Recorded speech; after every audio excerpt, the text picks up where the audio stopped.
Okay, welcome to Gauntlet Hangouts. I'm Blake. We'll be taking my system Conjure Hagalaz for a spin. As with most Gauntlet Hangouts things, there is an X card, so if something makes you feel uncomfortable or whatever, just say stop or do the X or whatever, The usual things we have is no non-consensual intercourse and no harm to kids are my two things.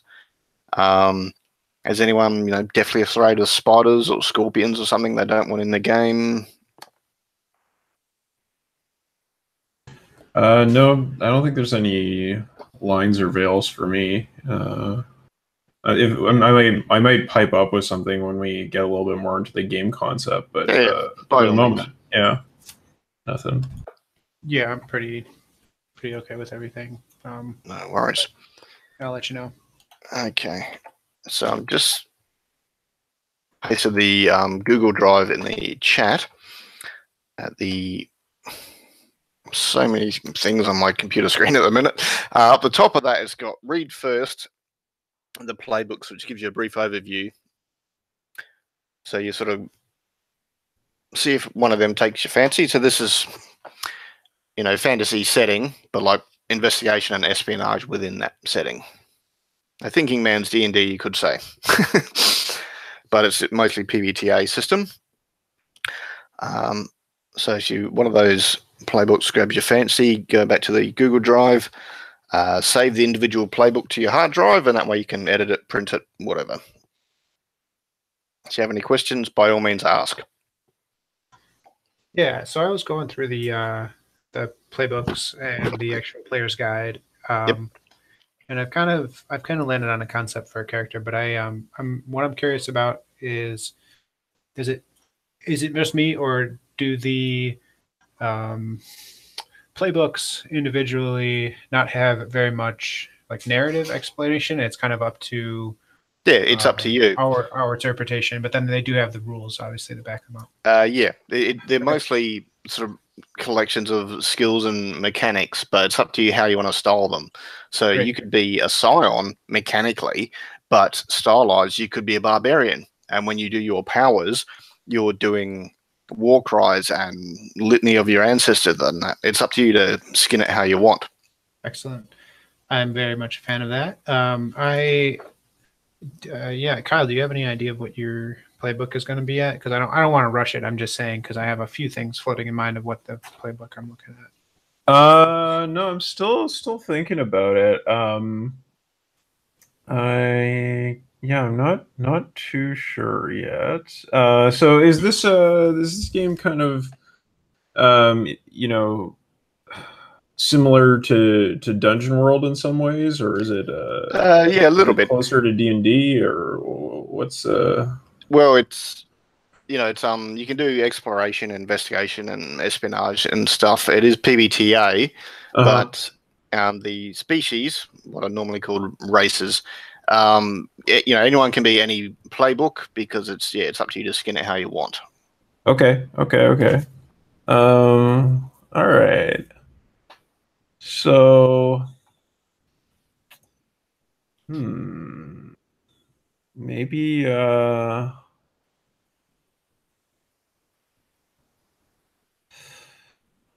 guess maybe.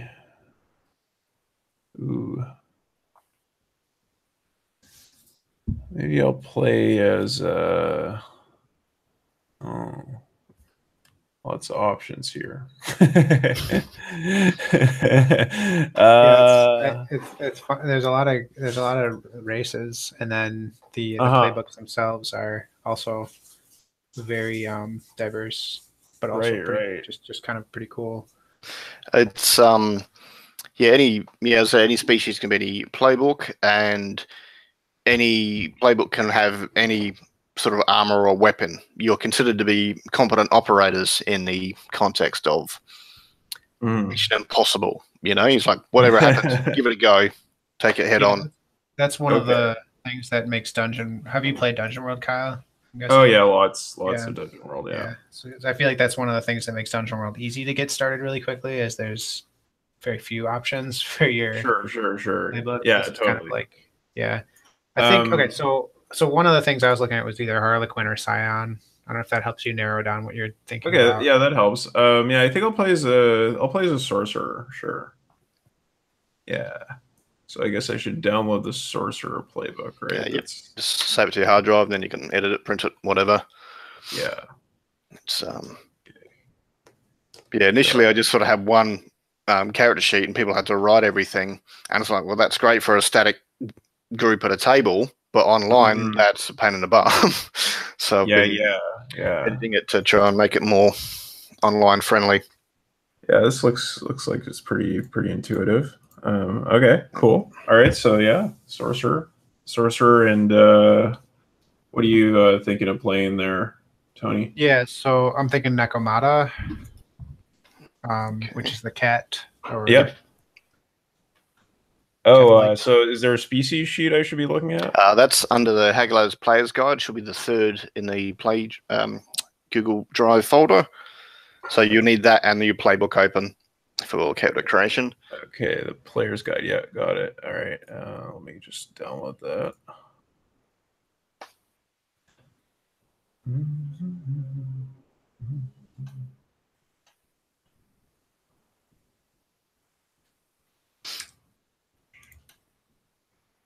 Cool. Nice. All right, so species. Okay. Got Cyclops, Dryad, Dwarves, Elves, Human, Kitsune. Yeah, dwarves are badger folk and gnomes are raccoon folk. Okay. Orc, Satyr. Yeah, orcs are kind of empire builders.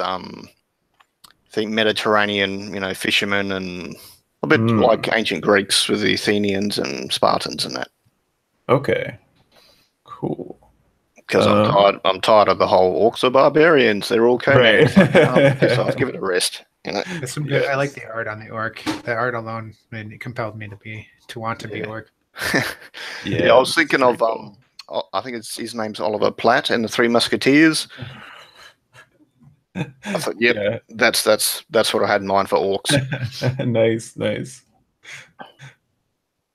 That's cool. All right, I'll have a look over this. So you're playing a Nekomata, and I will play. So did you go with Harlequin or Scion there, Tony? Or I think the Harlequin is going to make more sense with what I've been building on my character sheet. Okay. I have an idea for the powers and stuff like that, but I'm willing to take this like one step at a time and not get too far ahead because there's a lot of pieces that I'm new to. So I'll save it for once we get there. No problems.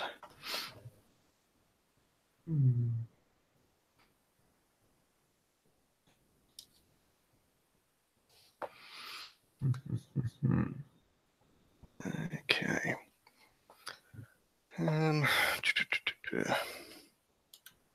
Yeah, so the species moves, you just choose 2 out of the 4 from your species and just cut and paste them onto your character sheet. Okay.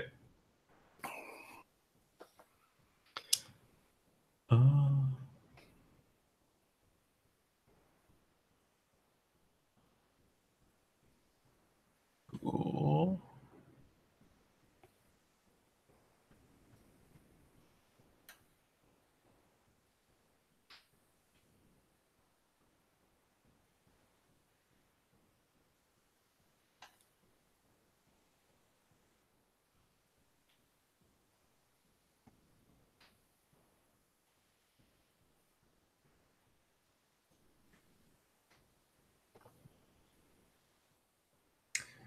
I think I'll play as a Dryad.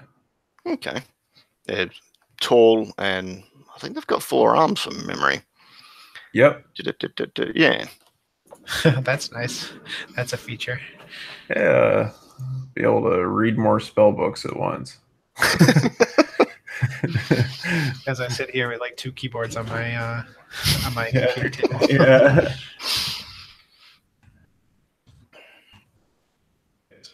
And then I pick a couple species moves. So is that on page 1 there? It'll be on. Oh, I see. Path, astral, and then species move. So I write the name and then the description underneath. Yeah, you should be able to just cut and paste it straight out of the player's guide. Cool. Yeah. Now, dryads are simultaneous hermaphrodites, being male and female at the same time, but it's up to you how much you lean into that or not. Yeah. Yeah. Cool. I just wanted the races to be different species, not just to be humans with a facelift sort of thing, because it's like there's so much out there in nature as well as magical world. It seems a waste. So yeah, the first campaign setting I ever wrote was had sort of plant-based elves, so that was fun into it. All right. Tony, so you were going Nikomata. What, like cheetah, jaguar, lion? I think more of a lynx, to be honest. Oh, okay. Yeah, I know lynx are kind of smaller, so maybe even that's fine. Like a leopard, darker leopard. Okay. That's a thing. Because I saw that you can be up to 7 feet, so I thought, hey, why waste that? I'm gonna be 6'6". So yeah, go for it. Yeah. It's hard not to think about Nikomatas and then have Thundercats in my head. It's like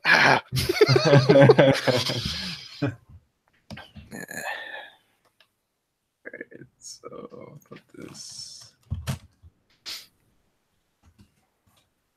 I was trying to think like, why is this game not full and all the other games are full? And I thought maybe it's because Gen Con is this week. It's Everybody's going to Gen Con. It's rough. It's also kind of, I mean, it's something I've made. I'm not part of a bigger company or whatever. And there's a bit of sometimes there's a negative cycle as a designer that people haven't played your game, so people aren't playing your game. And you just keep getting stuck in that. Yeah. Whereas, like, I put Monster of the Week up and it was filled within an hour. Yeah. I know it's not me. They're just like, what the hell is that game? So. Right. Yeah. Yeah, I didn't. I managed to fill my game this week, but nobody on the wait list. So it's also if you're the time zone thing with more than half the people in the States, if it's not in sort of a time where they've got time to play, but I think Gen Con's a big part of it for sure. Yeah. Twitter's filled with just, here's our shots at Gen Con. Just like, go away. Yep. Oh well, we can have fun too. Exactly. Okay, so I got those species moves down. What should I be doing next? Let's have a look. I took spores and blend in. Oh, okay. Cool. The last game I ran on Gauntlet, 2 of them were sort of avoided combat, and one of them was a full-on pacifist. I was like, well, this is so refreshing after years of playing D&D, where the first thing you do is charge. Yeah. That's your entire battle plan. Charge. And so, oh, no. Those are my favorite Dungeon World sessions, or any PBTA, where it's completely, or at least where the party is motivated by a lack of one. Yeah.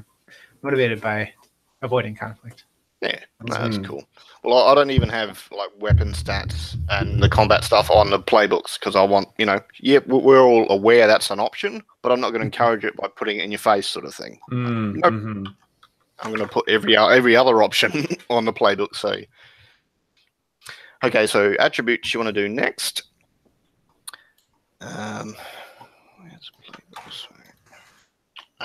Okay, attributes. All right. So, okay, +2, +1, 0, 0, -1. Okay, so my agility, guile, intuition, charisma. So what is my sorcerer, my primary stat is intuition. Is that intuition right? you probably want, and reasonable goal. But then again, maybe you want to fail and see where the story takes you. It's up to you. Yeah.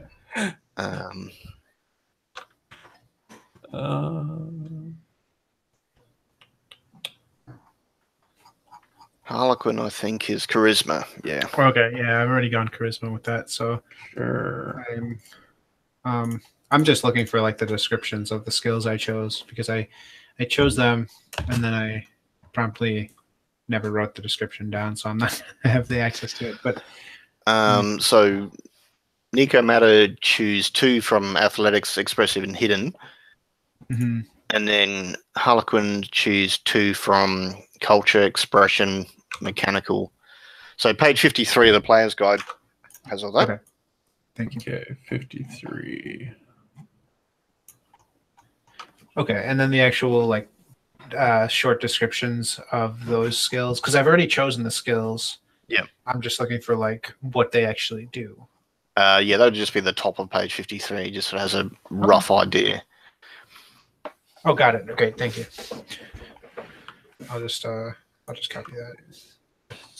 So they're not supposed to cover every situation, just sort of most situations, because it is mostly PBTA thing. I guess when I was designing this, I was thinking 6 to 12 session campaigns. So you might want to have an ongoing hobby that you use a skill for, or sometimes you want a bit more granular detail.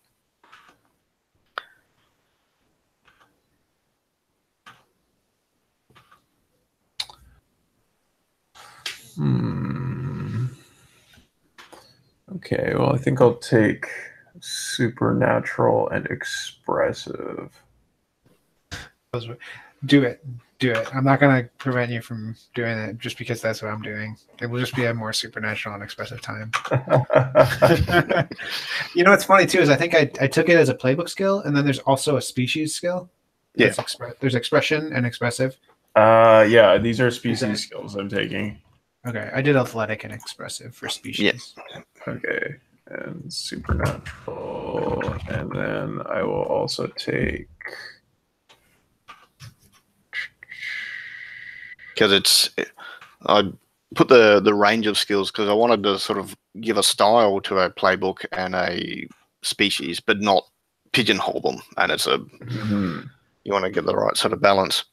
But in a sense, like these skills are, in a sense, moves. They might translate roughly to moves, or is it? Yeah, but sort of lower stakes moves. Okay. You might use hidden and observation to get into an enemy barracks or whatever, and then you can do an espionage move to have where you sort of montage how you plant a bunch of false evidence to set up 2 enemies against each other. Right. But you've got to use the skills first to set the right situation up. Yeah. So I took expressive, supernatural, culture, people. I took. What should I write down for my stats on those? The bonuses. Yeah, because it's both. Primary stat. Nope. It's basically both because depending on the situation, you may need. It's whatever makes sense out of the 2 listed stats. Okay. So. Okay. So it would be attribute would be okay. So I'm writing in like might or agility. Yeah. Okay, got it. So, because sometimes you might use one, sometimes you might use the other, and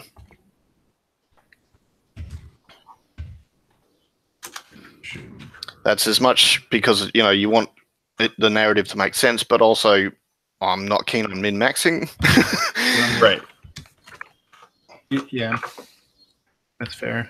I like an evenly distributed character too sometimes, or one that is versatile. Yeah, I mean, obviously, you'll try and do the stat with a bigger bonus, but sometimes that just won't make sense. So,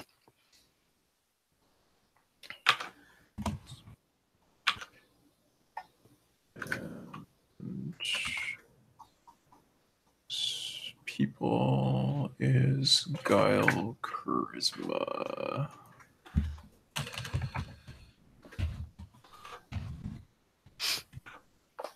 So then bonus and total, what I write in there?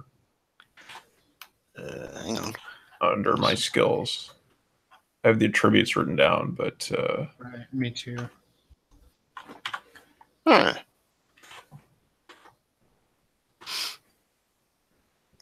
Yeah, you don't have bonuses for anything yet, because when you... for advancements, you can get like a +1. Okay, which gotcha. you won't have anything for bonus, so yeah, it'll just be the attribute at the moment. Cool. I was just thinking, why the hell is that there? Oh, yeah. Nothing to do with character creation, it's always after that. The total isn't calculated either. You don't do anything with that. No, because you're just using one attribute or the other at the moment. All right. What's next here? What is the best way to do this? Where is it? You've done skills. Contacts. So you go to page 55, Player's Guide, and you choose one contact by your species and one by your playbook. Okay.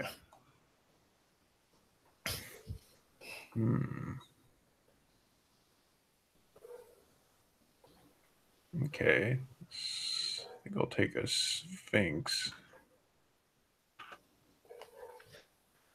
Okay, contacts. There we go. So we've got Dryad, Sorcerer, and a Necometa Harlequin. Okay. So this Sphinx is... Are they? Did they teach you magic, or are they like a friend of the family, or they sell you dodgy goods on the black market? What are they to you? Yeah, maybe it's like my teacher is the Sphinx. Okay.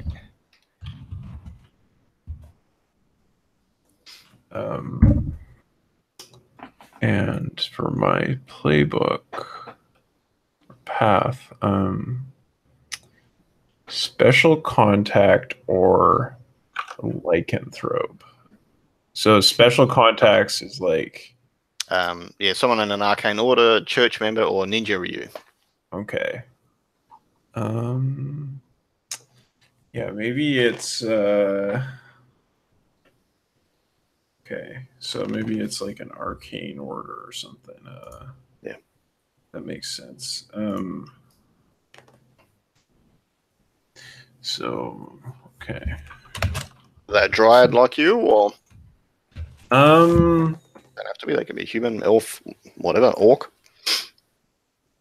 Yeah, maybe it's like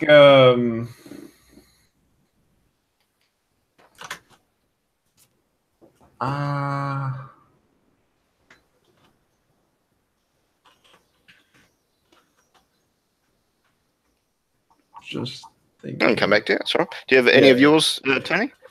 I have a species. The species contact is a bat. What? Bat, lycanthrope. B8. Oh, I didn't realize that it was a lycanthrope. I thought it was going to be a straight up bat, but this is better. We can make it an intelligent bat if you like. Yeah. Well, yeah. I mean, if I were a druid, I could actually speak to bats, but yeah. So a lycanthropic bat. Okay. You can probably tell I like bats, so not metagaming at all, I swear. It's yeah, and I probably, we're both nocturnal. Yep. Even, I think it's probably a family member, a friend, a lover, a workmate. Yeah, a lady bat that I have known from time to time. No worries. And I think, and then the playbook, I was just going with a merchant house member. Okay, yep. Who is another Necomata.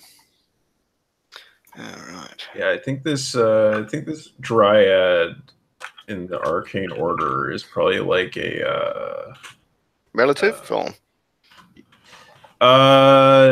No, I think they're more of an acquaintance, but they're like a cactus person. There's a sentence you don't hear often. Yeah. All right. Go with that.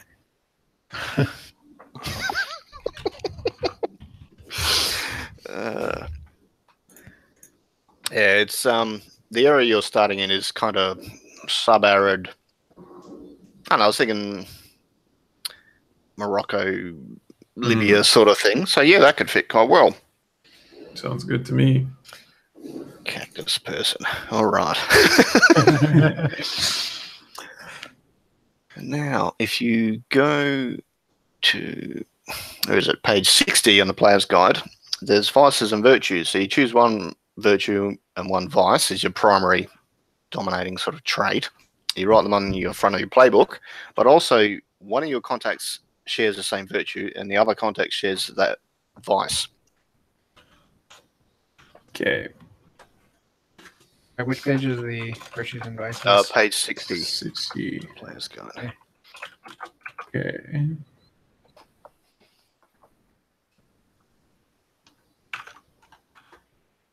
I needed to come up with a name for this Necomata. And since you said it was a Moroccan, I wanted to make it a desert one. But I still don't know if the middle name makes any sense. Well, yeah, the ones in the book are just a guide. If you're inspired by something, go for it.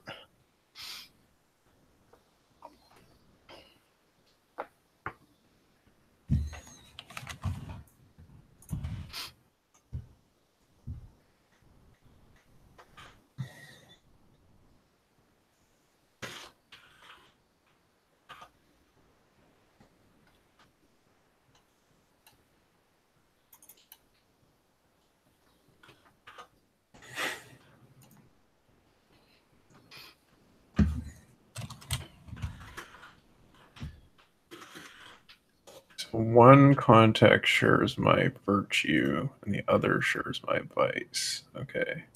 Yep.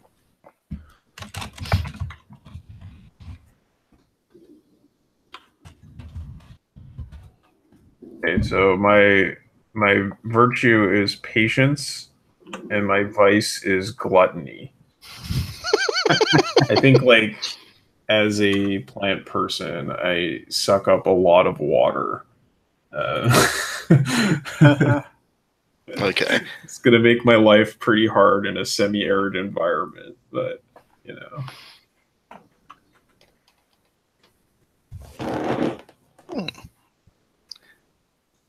So is the Sphinx...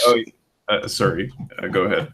Is the Sphinx gluttonous or the cactus? The Sphinx is gluttonous and the cactus is patient.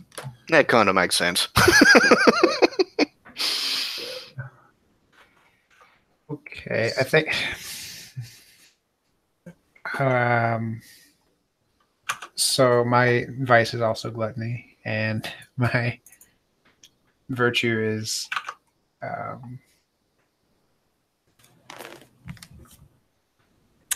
My virtue is courage. Okay. And yeah, so it's the Necomata that's courageous, and the lycanthrope that is gluttonous. Just what you can imagine, alcohol or other type of overindulgence is maybe mind altering. Yeah, it could be opium. Yeah, It could be.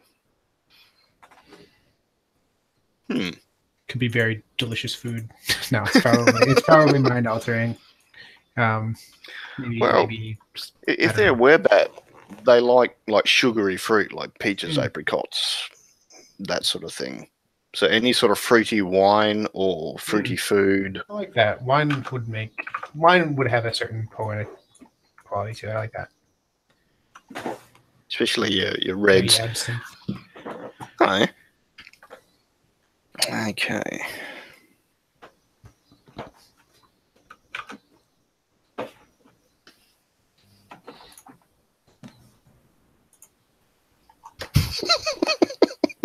I'm trying to picture this cactus giant. Awesome. All right, where are we on the playbook? So under sense magic, you've got to sort of decide your style. When you do your powers, are you reciting the litany of your ancestors? Are you playing different tunes on a banjo? Are you tracing magic runes in the air? Are you doing martial arts kata? What's it look like?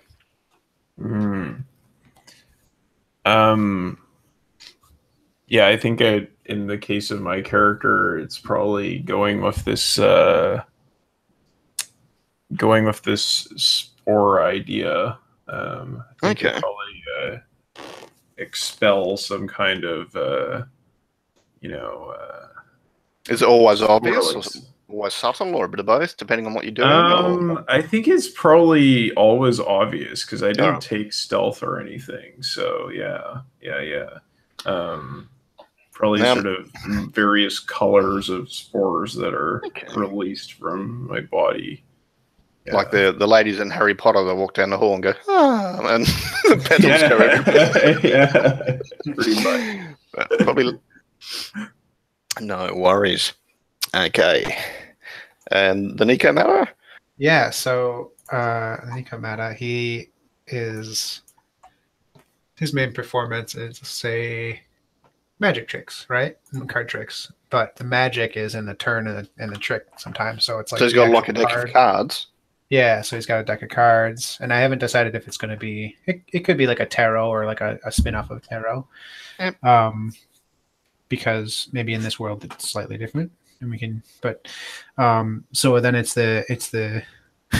I think it should be slightly an emotional turn where like upon revealing a card, so it's kind of a spectacle. You said that sometimes it could perhaps be subtle, but in most cases, I think the power comes in reveal of the card, so it's like kind of holding it up and showing it off, and then maybe whoever the magic is working on, or if there's someone magic is working on someone, they would see maybe themselves in the card or some aspect of that.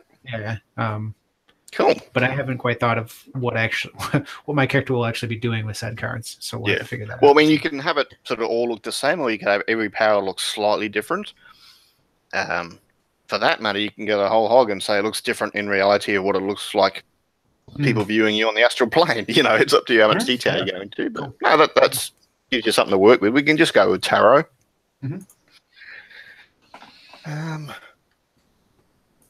So you might want to note that on the front of your playbook under style.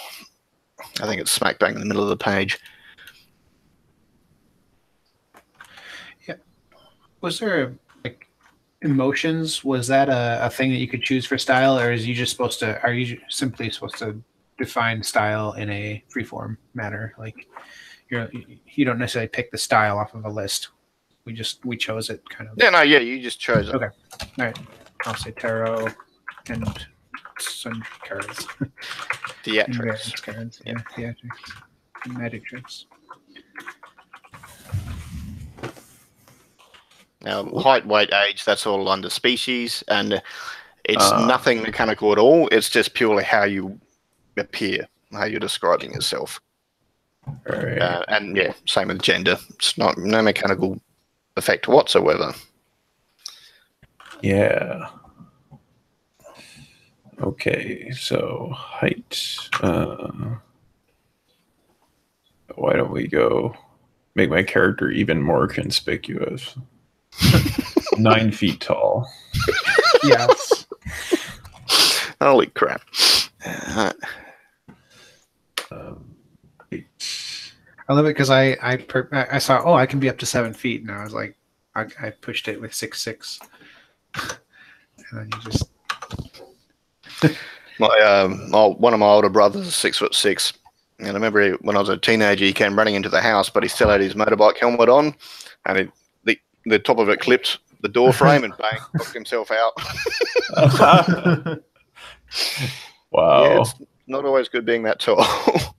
Yeah, I had one apartment I lived in here in Japan.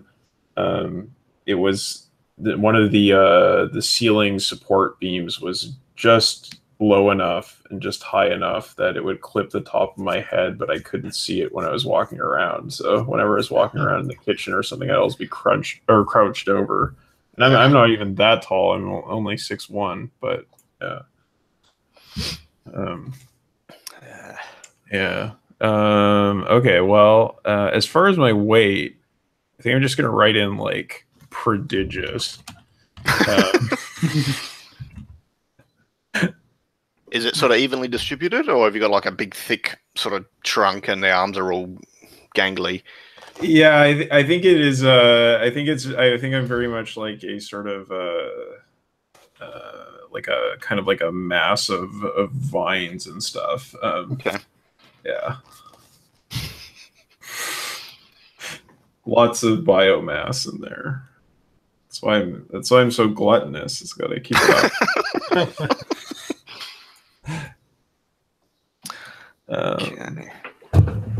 My gender, I think. Yeah, you're both. Anyway, you're simultaneous hermaphrodite. So Yeah.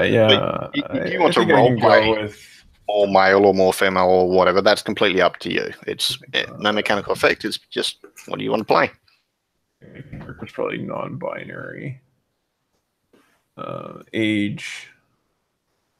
Yeah, it's just for everybody. It's just child, teenager, young adult, middle-aged, or senior. I think I'm an adult.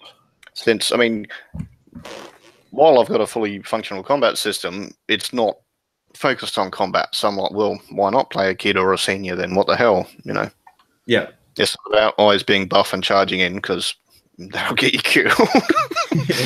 Yeah. Okay. Yeah, I had kind of the same thing in Vagabonds of David with their hex crawl. We spent most of the session avoiding combat, so.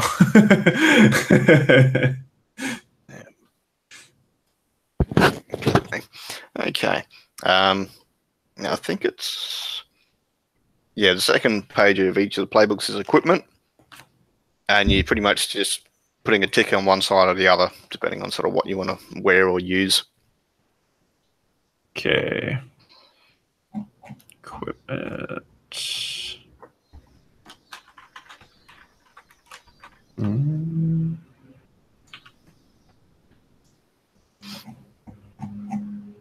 Sorry, where's that in the player's guide? Sorry, under your playbook. Oh, on the playbook. Okay. Yeah, the second page of the playbook. Yeah, so I'd pick one from each of these. Is that right? For the first section, you've just got like astral, so like the third one, and then the next bit you just put a tick on the left or on the right, depending on whether you want tunic, cloak, and boots. Gotcha. Yep. Okay.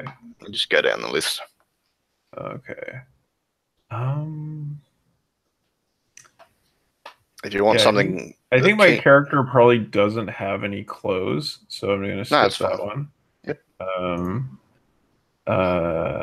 You might want to carry stuff though. I suppose you got 4 arms. Yeah.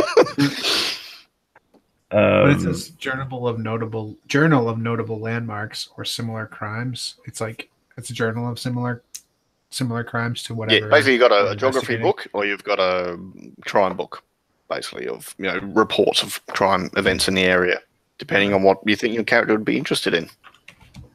Yeah.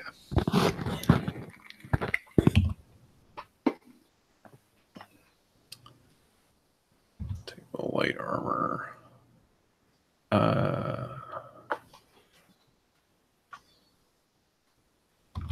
Pouches.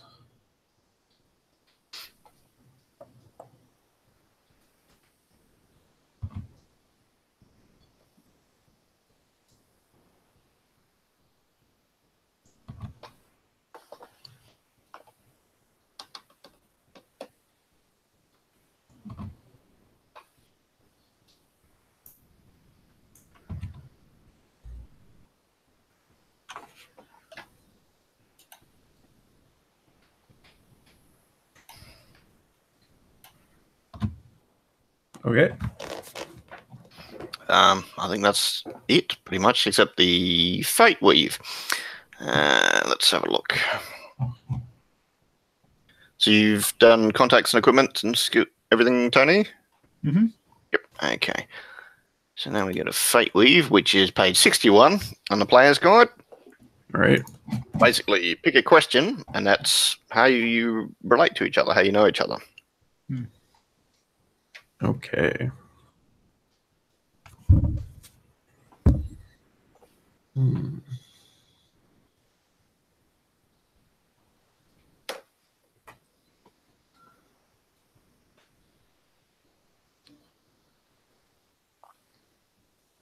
Any of them grab your fancy, or?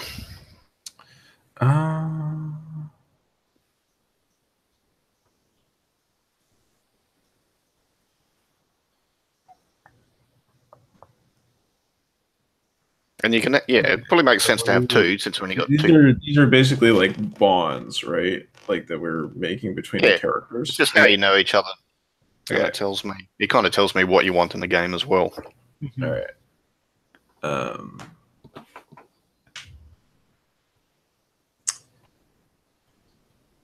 So what are the moons in this setting then? There's 14 moons. The most interactions with the first 5, but the moons are also like the planes of existence as well. The biggest one is a fire moon, which is where like your Naga, Medusa, kobolds, reptilian creatures come from.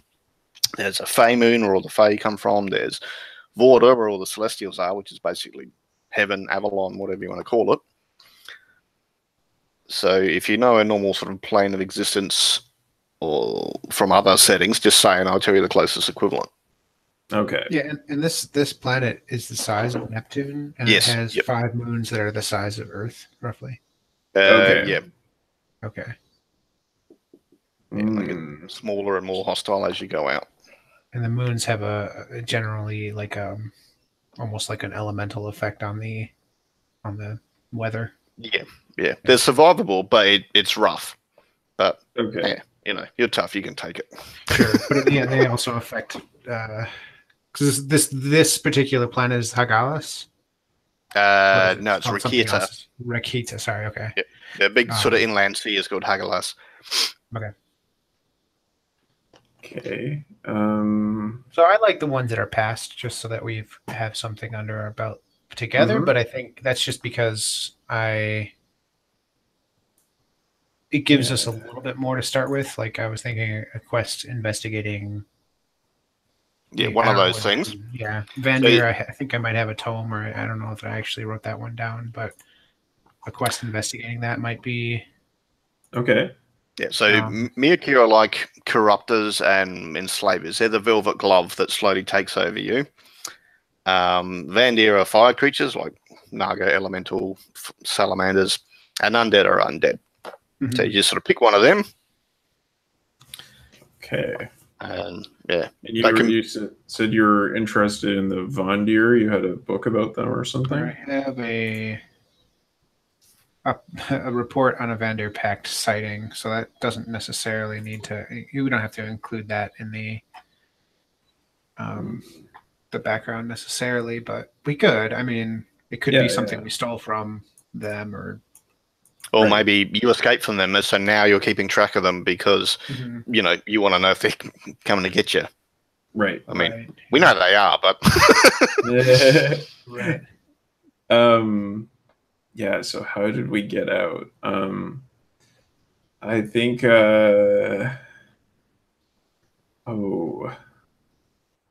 let's see. You mean you kind of just portaled out?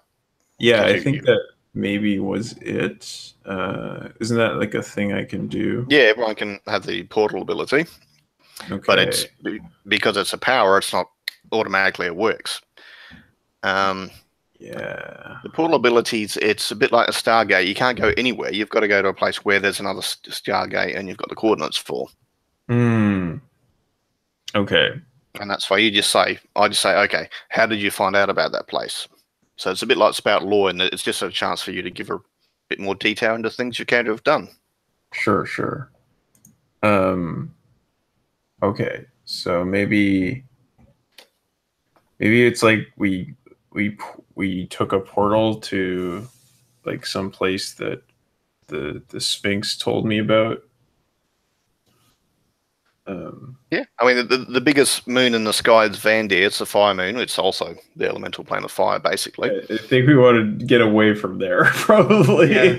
It might be the type of thing where perhaps, well, okay, and should we not establish what we are, like whether we're part of an order together, or whether it's, because I think that might also reflect how we might have ended up in a similar situation if we were. Excuse me. I mean, you could work for the Cactus Dryad contact. You either, all the time or just sometimes. That has to be a character in this world. I don't know. I'm just saying. Yeah. Everybody's reaction to it. Yeah. I'm perfectly okay with working for the Cactus Dryad.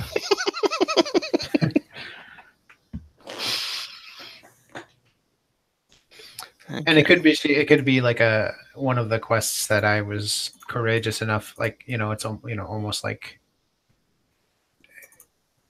perhaps we ended up too deep investigating of Vandir outpost on the fireman or something. Right, an outpost, and that's essentially like, didn't quite know what we were getting into, but we decided to make it even worse, and then we ended up we decided to escalate the situation and perhaps even pursue more than we should have. And then you had a Black Hawk Down moment and thought, time to get out of here. And yeah, exactly. No worries.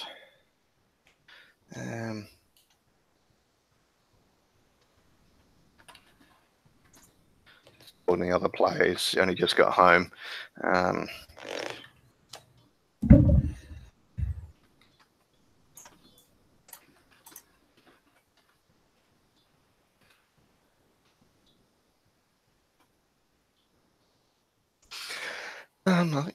on. So you're Harlequin. I feel like we've missed something. Yeah, I feel like there was one. Well, I don't know. You'd know better than I would. Okay. On the front sheet of the Harlequin, about 2/3 of the way down, did you choose either network of extra contacts or the Espionage Fade move? I chose. No, I did not. Let's.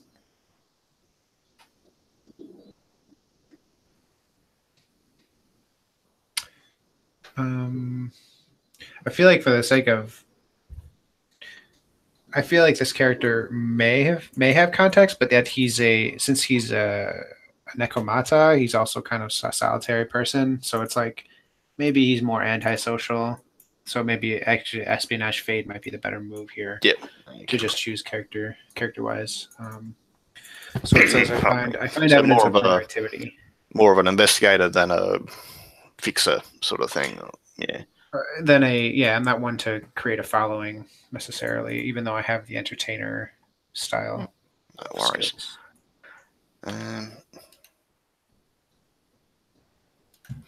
Well, amazing with my poetry, and you'll never see me again. With my performance, but then you'll never. Now the sorcerer has a familiar. Okay. Where is it? Here we go. So on the player's guide, page 57, the standard familiars are Archaeopteryx, Axolotl, Echidna, Kookaburra, Platypus, Quokka, Sugar Glider, and Tasmanian Devil. You can have something else if you want. They're just the standard ones. Okay. Because I'm sick of ravens and wolves. I mean, I like them, but they're overdone. Yeah. Owls and frogs and. I think maybe hummingbird. Okay. Yes. one of my home group has a 6-inch moth.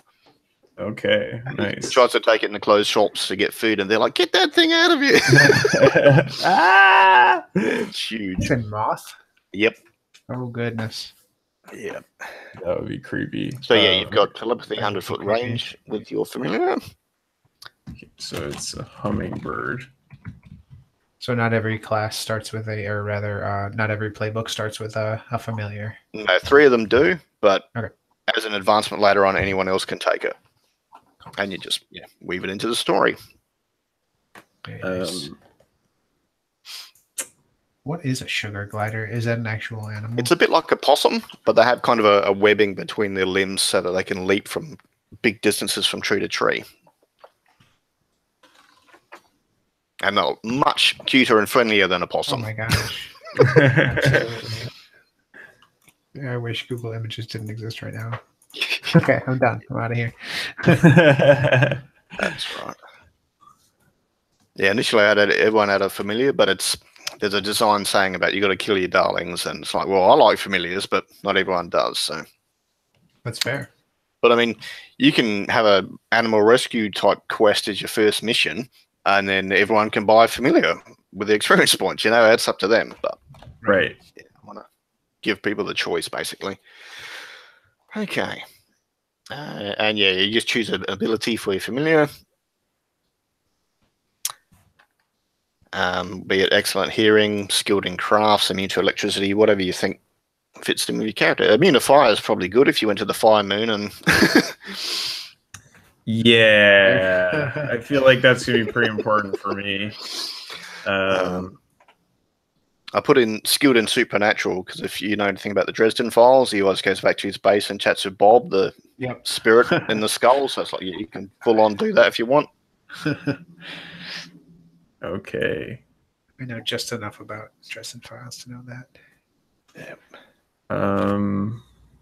Yeah, sorry, I was kind of trying to figure out my familiar's name there. But okay, so where was this immunity to fire? Where can I take that? On the familiars page, about halfway down, you choose one trait. Yeah. Trait. Okay. I mean, it may just hide in your backpack during fights or whatever. It's up to you. Oh, okay. Is that in? Okay, so that's in the player's guide. Yeah, player's guide. Okay. Okay.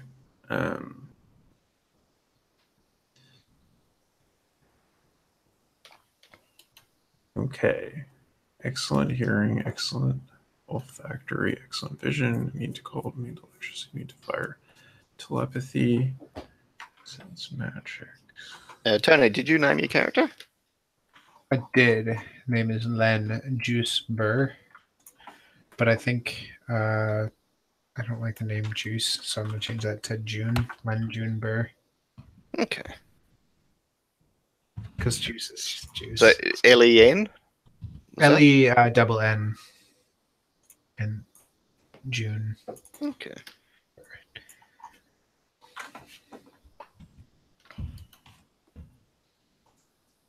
Okay, so my hummingbird is called Nectar Feast. And they are immune to fire.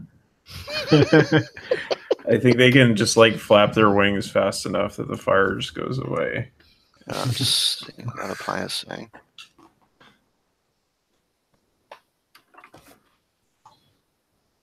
Yeah, they've got a bow out there. Had a date mix up.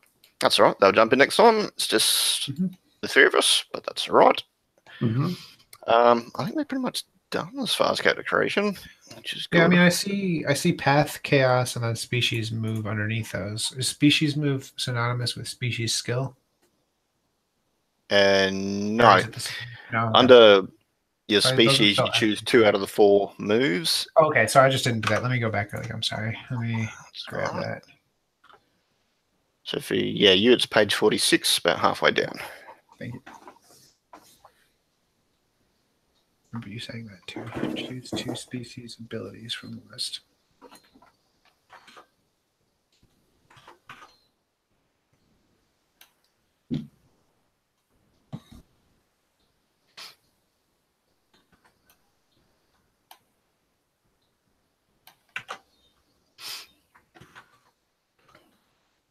I think that's pretty much it.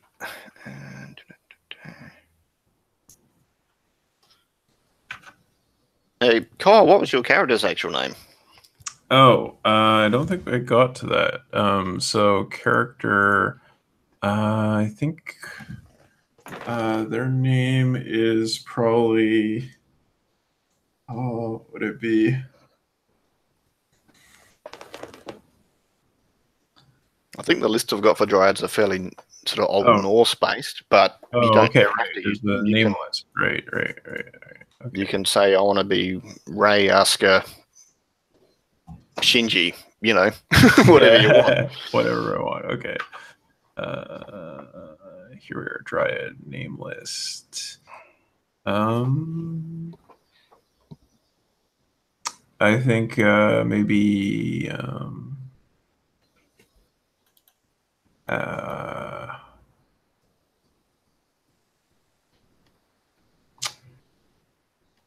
Freki. Okay. From memory, that was one of Odin's wolves, but yeah, all right. Okay. It's bound to be something. Freki, yeah. So now I'm going to name this cactus.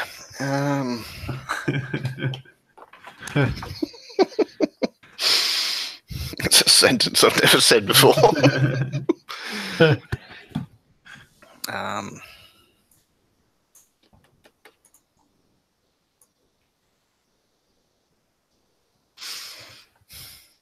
I've got no point of reference whatsoever. I mean, if there's okay, so there are what are those? There's prickly pear. That's a type of cactus. There's succulents. I think are a type of cactus, if I'm not mistaken. They're those ones that are. Sorry, I've been to Arizona a lot. That's where my wife's from. So. Yeah. Well, I'm in Australia. It's pretty much the same climate. There you go. Yeah. Yeah. Yeah, I mean, there's lots of different types of cacti. Really tall ones, really squat ones, tiny ones. Oh, bugger. Casey the cactus. All right.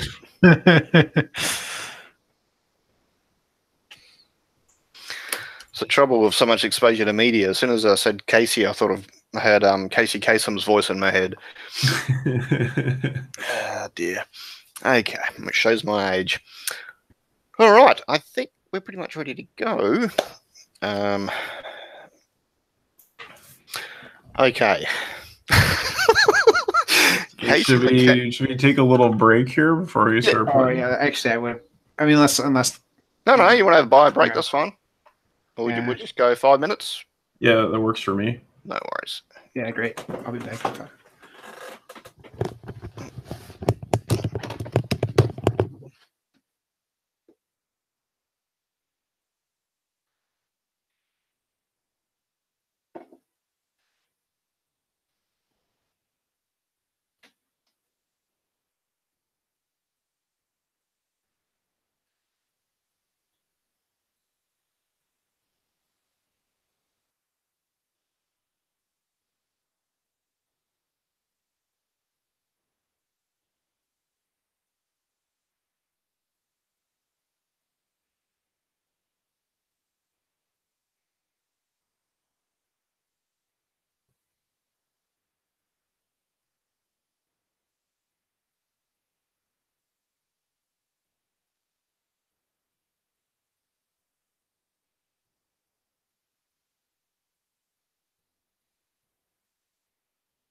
All right.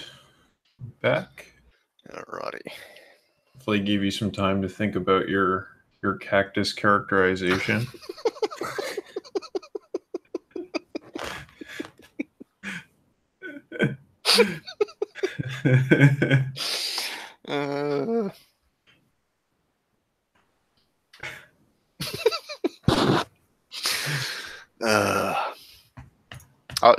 I've ran throughout the different editions. I've ran over 300 sessions of D&D, and I've never played a cactus. There you go. It's the start of the next big setting. Yep. Cactus World.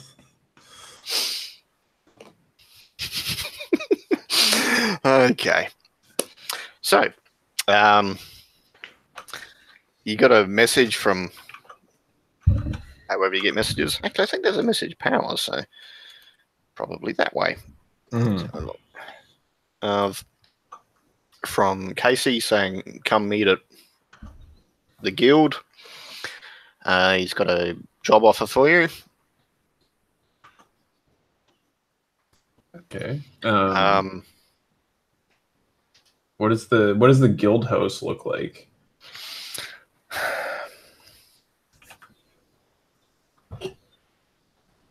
It would be a stepped pyramid, and on each layer on the outside there's lots of succulents. There's your agave, there's your cactus. So he can blend right in. Yeah. Fantastic. Nice. Alrighty. And some palm trees. Yeah. And to the mix, maybe. Yeah, some palms and. All right, so you're in Kestrek. It's a large coastal city. There's quite a few stepped pyramids, and which are like communal homes for different people, and also sloped pyramids for communal trips or tombs. The Guild House is one of the stepped pyramids, and you've worked for Casey before. Oh, one thing, that when you went to the Fire Moon and for whatever reason and did stuff and had to escape because it got too hot, literally. How recently was that? Maybe it was like yesterday. Yeah, let's make it yesterday. All right. Like, we're fresh off of it, and we're still growing the. We're still feeling like what do you call that? The come down from a near death experience, shared near death experience. Okay. It can be extremely it can be an extremely bonding type of thing. Yes. It means our characters would absolutely, probably, whatever next steps were to be taken, we'd probably strongly consider keeping the other person around. Yeah. Perhaps. Okay. And I also, Blake, I decided to change from Len to Ling, and because it's easier to pronounce. So Ling, L-I-N-G? L-E-E-N-G, because I'm complicated. Because for some reason I just like the L-E-E. But okay. Yeah.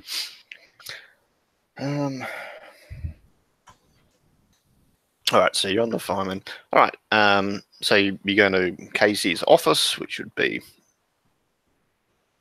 within the temple. There'd probably be a skylight, letting a fair bit of light come in during the spring morning. Casey says, "Oh, it's good to see you made it back in one piece. How did you go?" Casey, that place was way hotter than you told us. Yeah, and I don't much like getting my whiskers singed when they need not be risked. It was as if the very even on the dark side of the planet, it was as if, or of the moon, as if I couldn't rest my eyes anywhere. Because of Well, I just because felt of the flames kind Yeah. of bubbling Okay. up. You know how much I like water. Yeah. Send us to a place where I can sip some fresh water. Maybe next. Yeah. No, that's good. I should have. What I've got today is certainly a lot more. A lot more local. But sit down, take a load off, and he'll put some wine because he's met you both before. So he'll put some wine of different types, and he'll milk water. He's got lots of arms, being a dried cactus dried anyway, and he only put a bunch of different drinks on the table. So help yourselves. Yeah, I think that the Nectar Feast will be drinking some maybe there's some juice or something on the table there. Yeah. Is it a regular size hummingbird, or is it like the size of an eagle, but it's still a hummingbird? Or I think it's probably just a little larger than normal, so maybe about the size of like, I don't know, like a pigeon or something. Okay. Yeah. Pretty big. Okay.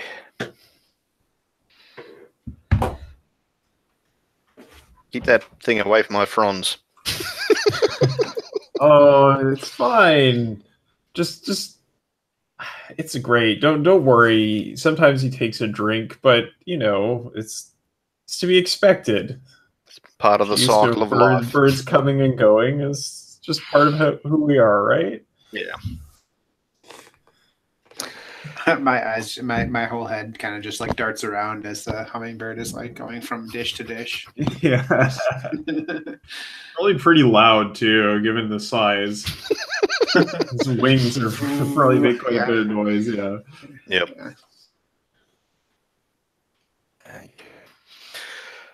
All right. So you chit chat for a little bit, and then he's okay. Let's say he's simultaneous hermaphrodite, just like the other dryads anyway. But all right, so Casey says, all right, so there's been a bit of attention from there's been a lot of events happening in the poor quarter of town. Of the city. And we don't want that. There's lots of things happening there, and we need those things to keep happening there. So we believe there's different groups of lycanthropes there, and we want that. We just want the noise to die down, because we don't want the church to turn their attention to that area.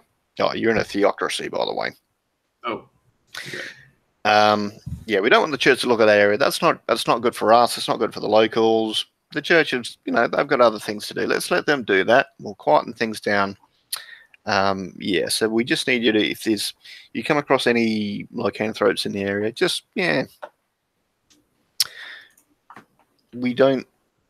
they need to quieten things down. All right. I think we can probably manage that, and I emit some spores from my body. Is that like smiling, or is that like you farting, or no? It's like the calming spores I have. Oh, okay. He's moved. It's like taking a deep breath. Yeah. Okay. Heavy sigh. Heavy sigh. Yeah. Now, would you consider this? And I don't know. Are we working for this group? Is this considered an arcane order? It doesn't matter. I would say you regularly do jobs for them. Doesn't mean they're the only ones you work for. They're just a regular employer of yours. Okay. Very cool. I'll inhale the spores and just be like, I never thought I'd develop a taste for that type of cloud. And it gets to me a little bit, and I'm just like kind of do one of those like snort exhales, like cats just do that thing where they kind of sneezing. Yeah. It's very relaxing, don't you think? Hey, Kyle, what did your character's name? I don't think I wrote it down. Frecky. Frecky, that's it. After the wolf. Okay. Yeah, Frecky's all right. So Casey, yeah, Frecky's good to have around. Hasn't let me down yet. Okay, so the payment's 5 hex, and then 5 hex afterwards. If like in 2 weeks' time, if the heat's died down, sort of thing. Now 5 hex is like $2.5 grand, modern equivalent. Okay. So it's not bad, but it's not high paid. Okay. Well, I guess it's a local job, so there is that. Is there a place on the sheet for hex that you should write down? Just under equipment, under equipment. Okay. Should be some spare lines. Just Yeah.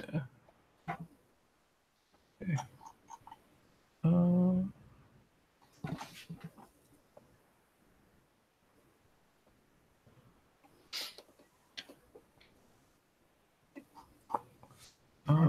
How long of a period are we really going on a patrol? Do I gather?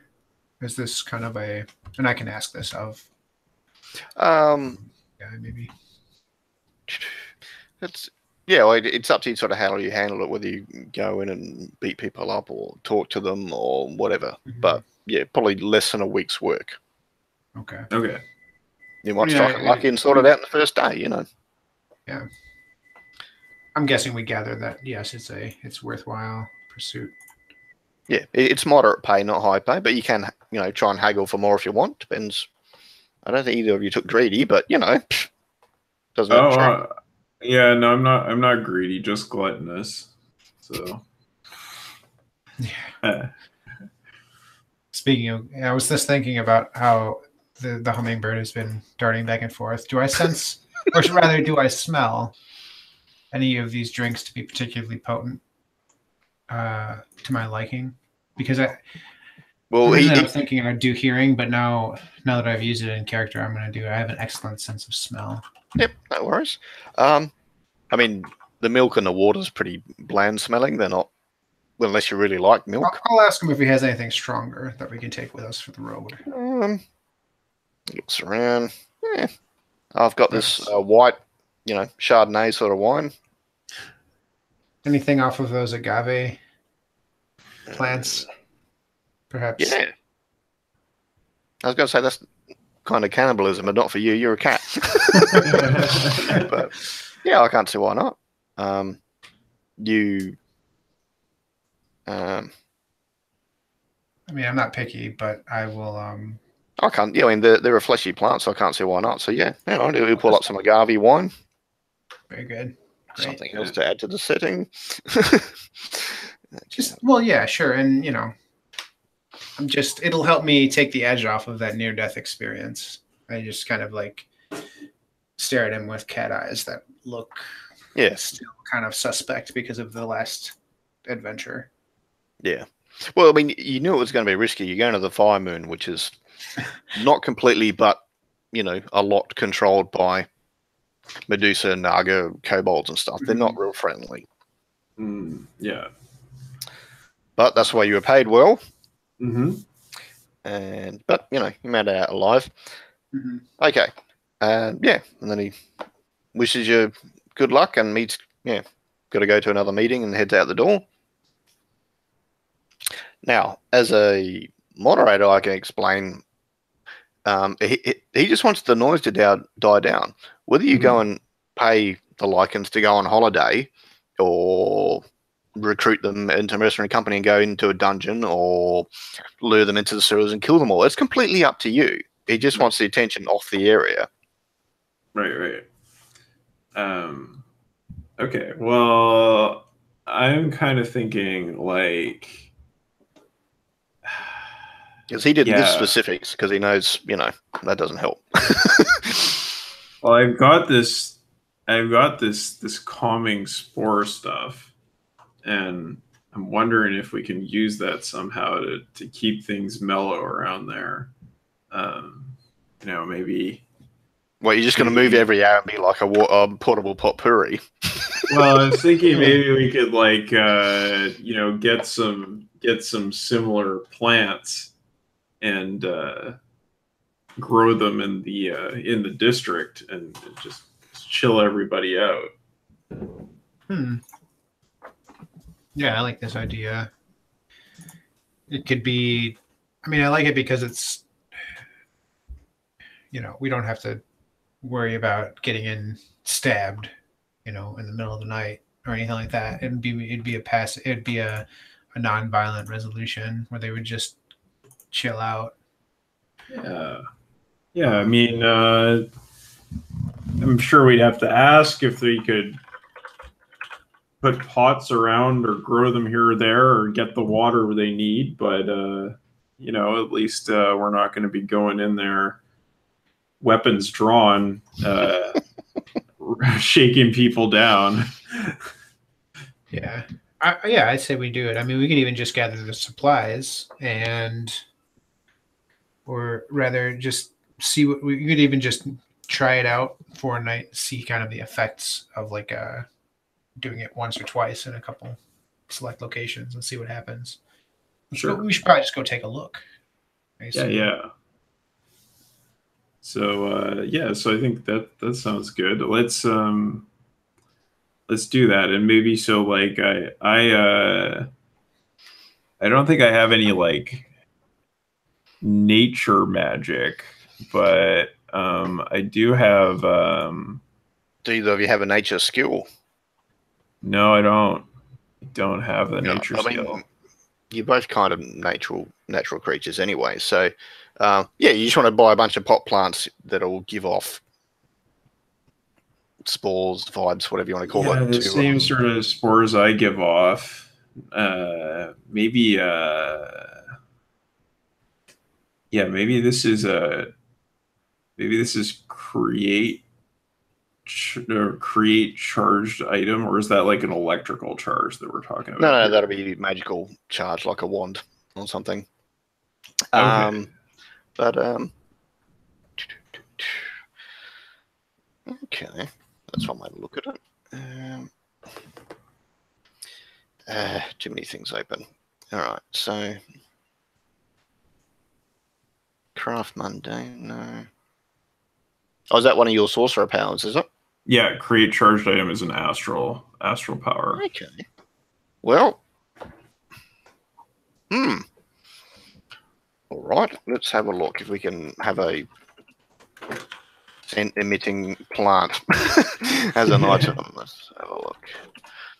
This is probably the most pacifistic solution to a problem I've ever heard of in 29 years of the game. Give you that ability. Just get them to come. Okay. Meanwhile, I'll be like, I really like that smell. I could go there and you're gonna move in, sing a song or sing a tune. Yeah. I'll just because the bard will just play some music with his his decks of cards. I don't know how that even makes sense, but it's magic. It's magic, exactly. So normally it's sort of 1 hex per charge, but because you're just using plant stuff, I'd probably say 10 charges per hex. Okay.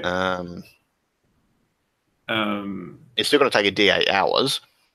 Okay, yeah, that's fair. So should I roll for that then?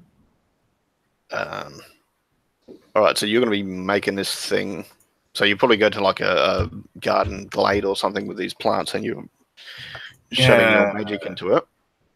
All right, what is Len going to do while, or is Len going to assist? I mean, I was thinking of assisting, at least in the sense that he's probably going to want to install these potted plants covertly, so I could become a street performer, do some street magic, perhaps. But before that, while he's actually making the I wouldn't mind at least assisting. Not that it'll do anything, saying the text on the screen, but just saying. I'll be present for his equipment gathering and things like that. Yeah, maybe we got to go out of town a little bit to gather some plants, or I don't know. That, or maybe just covertly repurpose some of those succulents that we found on the side of the pyramid. Oh yeah, it's a decent sized pyramid. So, have either of you got nature or observation skill? I don't think I do. Yeah, don't think I do I either. got culture and people, I think. Right. So it'd be you're looking around the outside of the pyramid first, because you're walking out of the building, thinking, tossing around ideas. So roll 2d8 and add nothing. Okay. Oh yes, I should play it. It's all 2d8 rolls for the system. You want us both to do it? Yeah, if you're both looking, yeah. Yeah. Got 2. 2. Okay, I got it. I got 9. 9. Okay. I'll deal with the 2 in a minute. Character's gonna just like impale himself. Okay, so 9 is partial success. So you can go with consumes time, incomplete information, like you grab the wrong plants, attracts attention, which could be maybe the fire creatures are watching you from the alley or something. Mm-hmm. I can't really justify a supernatural effect because you're just looking around. Yeah. Yeah, I mean, maybe it's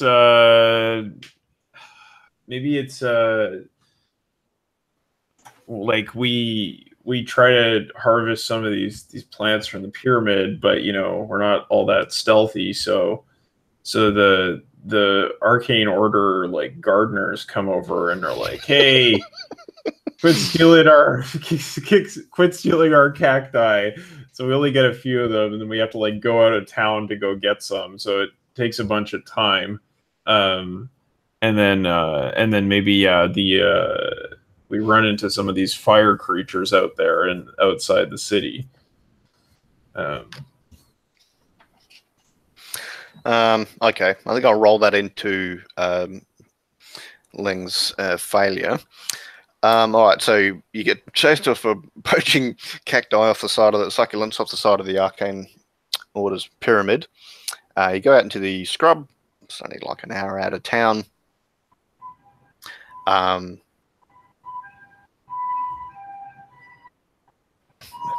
Oh, that's sorry, that's on my side. What was that? And some snake folk, Naga creatures come towards you. Ling doesn't see them, so maybe you drop some of the plants you had. Ling was picking them up, and the fire creatures throw sort of spears made of fire at Ling. Fricky, what are you doing? I think I'm trying to catch the those plants that dropped out of his hands there, because I've got 4 arms, so I think I can maybe manage that, so it doesn't go to waste. Okay.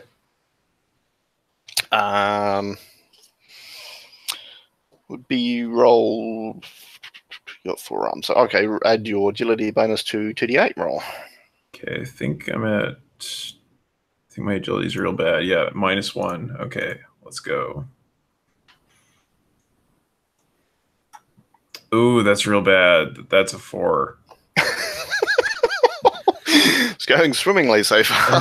Yeah. All right. That's a 4. What do I move? Let's do.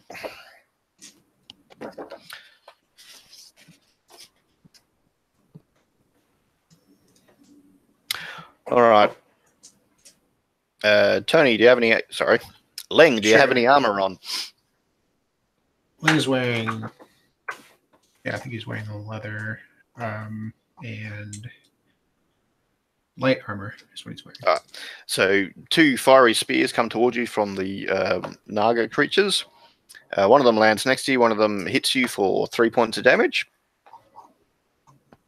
Okay, so I mark that on physical. This should be on light. Yeah. So 3 axes. Yep. Okay, got it.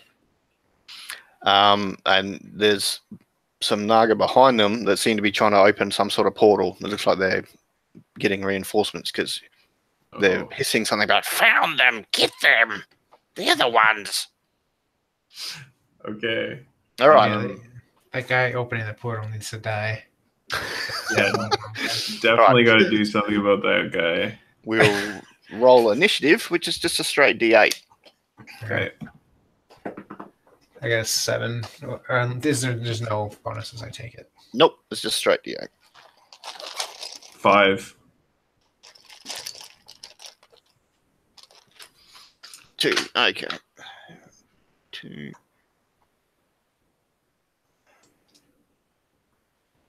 All right. So, yeah, there's 2 of them approaching with the fire spears. There's one behind them opening a portal. Leng, you're first. So, if I wanted to use a power like my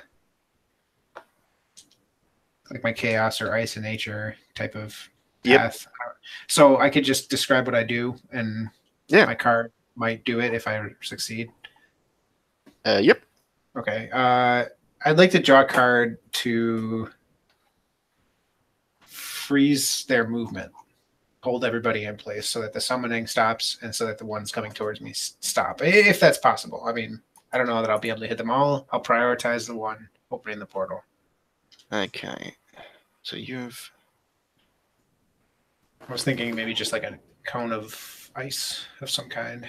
Okay, because you've got the universal powers and the chaos powers on page 3 of your playbook. Okay, so maybe not. So maybe not ice. I don't know why I was looking at. I'm looking at my equipment and then it says path, bag of runestones. However, you've got illusion. You can do an illusion of them.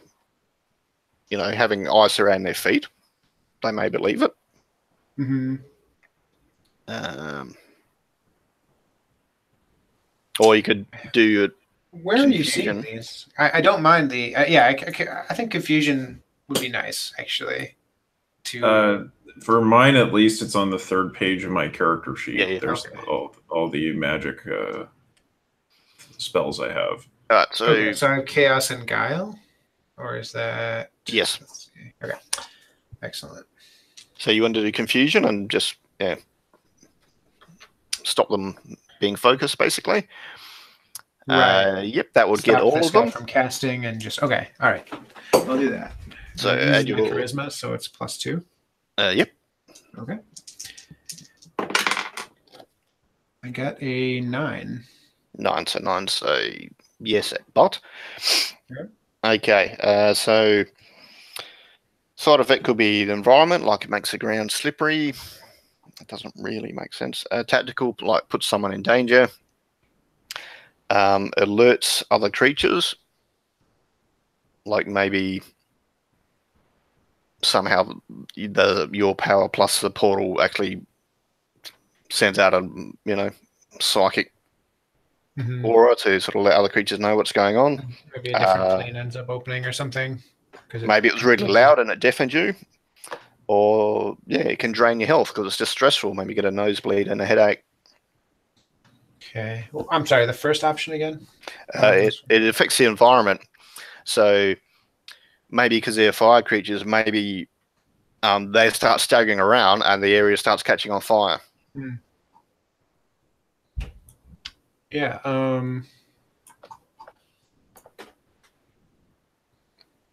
Let's see. I am a fan of I guess the environment maybe starts. Well, no, I'll go with it's alerting other creatures. I don't know that it's going to be good for. So it's like or bad for everyone. Like a ripple goes out across the astral plane, and you've attracted attention somehow. You've ranked. I like this. Yep. Yeah, I like it because it's adding a layer of complexity. Yep, it's always a good thing. Okay, but the power still works, so they're confused. The one summoning the portal stops because he's seems he's not able to focus on what he's doing, and the other 2 are kind of looking around, and they sort of got their spears and they look at each other. So you still seriously halted them in their tracks. Okay. Fricky, what are you doing? Yeah, I think I'm probably gonna use my. I think I'm gonna use maybe my dream horror to sort of aggravate this even more on their end. They're all confused, and now I'm gonna try to make them really scared. For that one, you'll either in their dream to sort of thing. It doesn't add to confusion. Okay. So that would be if they're already dreaming. I could give them a nightmare, basically. Okay. All right. So maybe instead I will. Maybe I will. I think give. You know what? I'm going to allow it because it does kind of make sense. Okay. So yeah, they're already in that sort of confused, like semi-conscious state, and I'm going to try to up that effect a little bit here. Yeah, and so they're having visions of things going bad and wrestling with their they're probably like I'm gonna give them like nightmares about drowning because they're fire lovely. I love that. Yeah, that's great. Okay. So 2d8 plus my mod. Is that what's going on here? Okay. Okay, so that I think is pretty good. Intuition, I think, for you. Yeah, intuition I think is at a +2 for me. Yep. So that's a 14. Oh, okay. So yeah, bang, that works. Yeah. Tell us how that looks. Yeah, so I think like they're all confused, they're looking at each other, and then like we kind of like see from their perspective that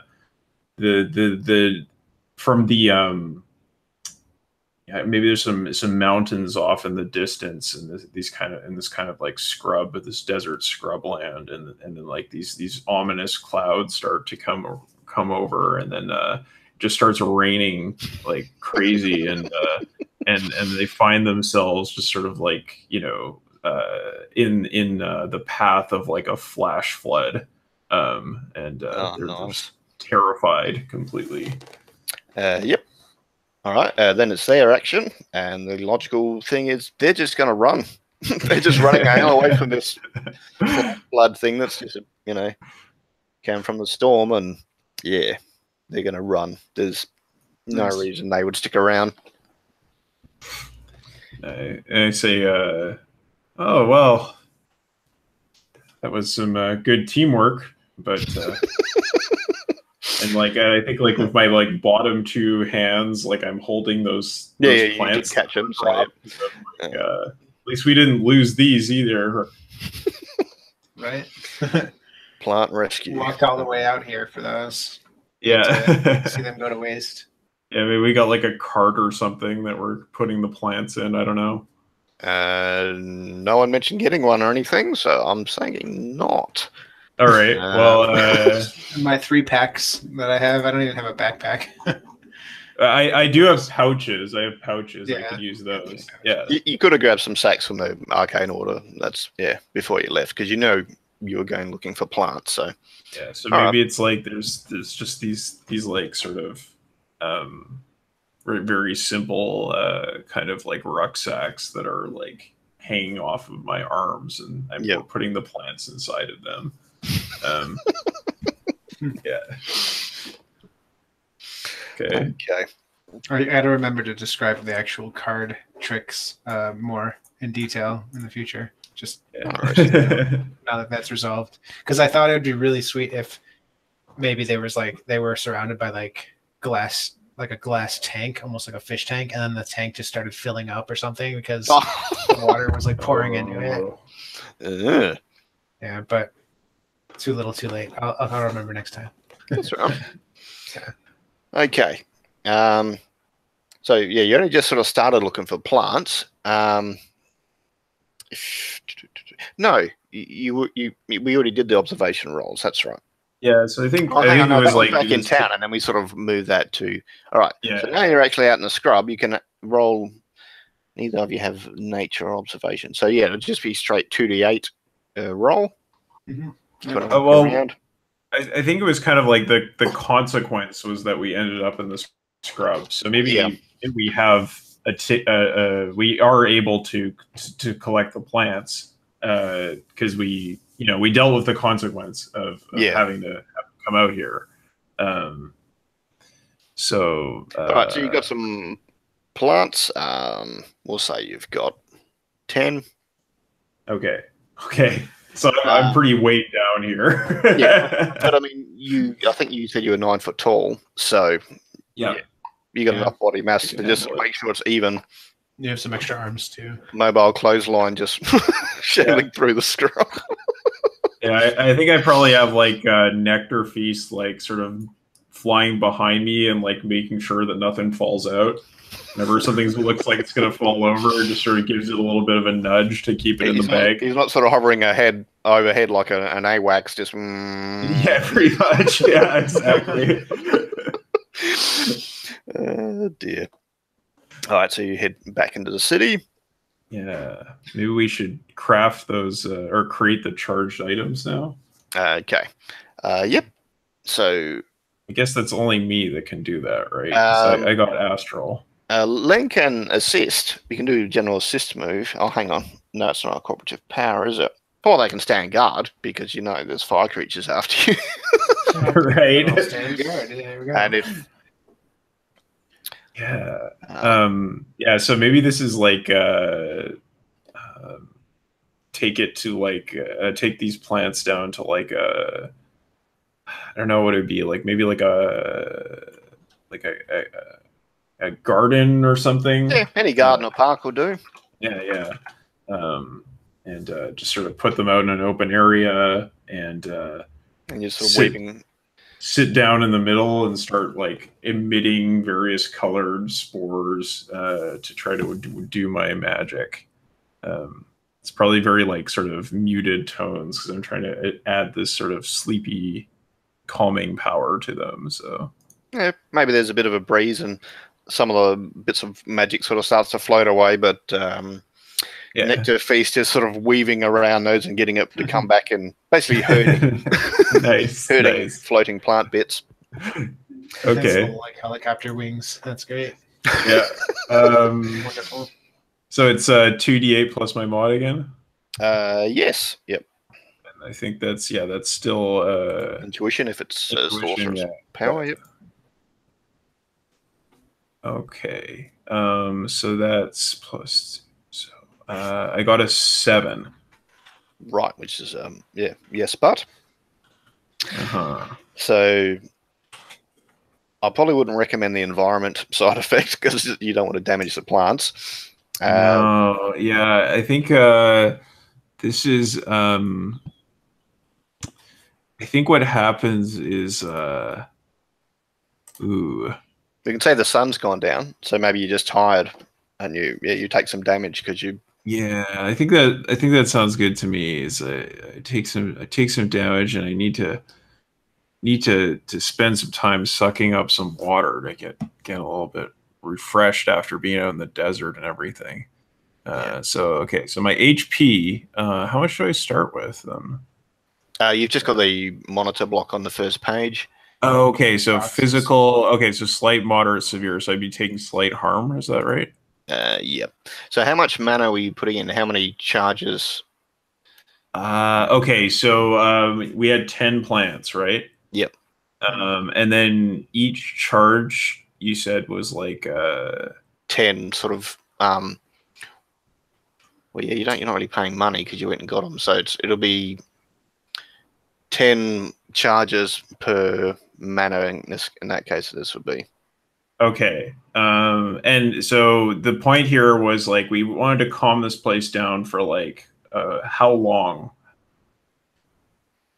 A fortnight if possible, but I mean you could just do this as like a day or two to no, I think I'm gonna I'll go hard on this. I'm gonna try to really exert myself and get some powerful long-lasting effects in these plants here. So I don't know, maybe I take like moderate harm or something, like I'm really exhausted. I don't know. So you're gonna use like 10 of your mana or something, or yeah, sure. All right, so we'll say five points of damage, so just into moderate. Okay, so that would just go up the tracker. Yep. Is this mental damage? Is that it would count as, or physical?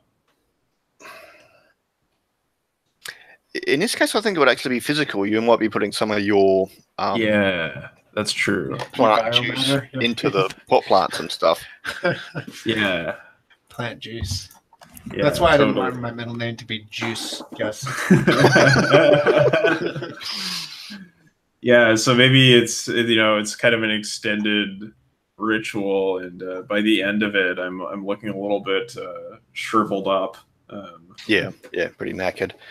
All right.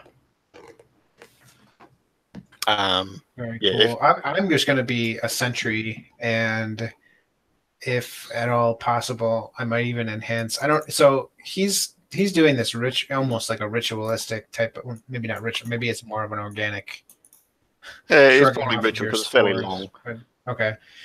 Yeah, and depending on the surroundings, I might even like set up a type of thing where I'm monitoring it for some power of mine, depending on how much I feel like we are threatened based on the past events.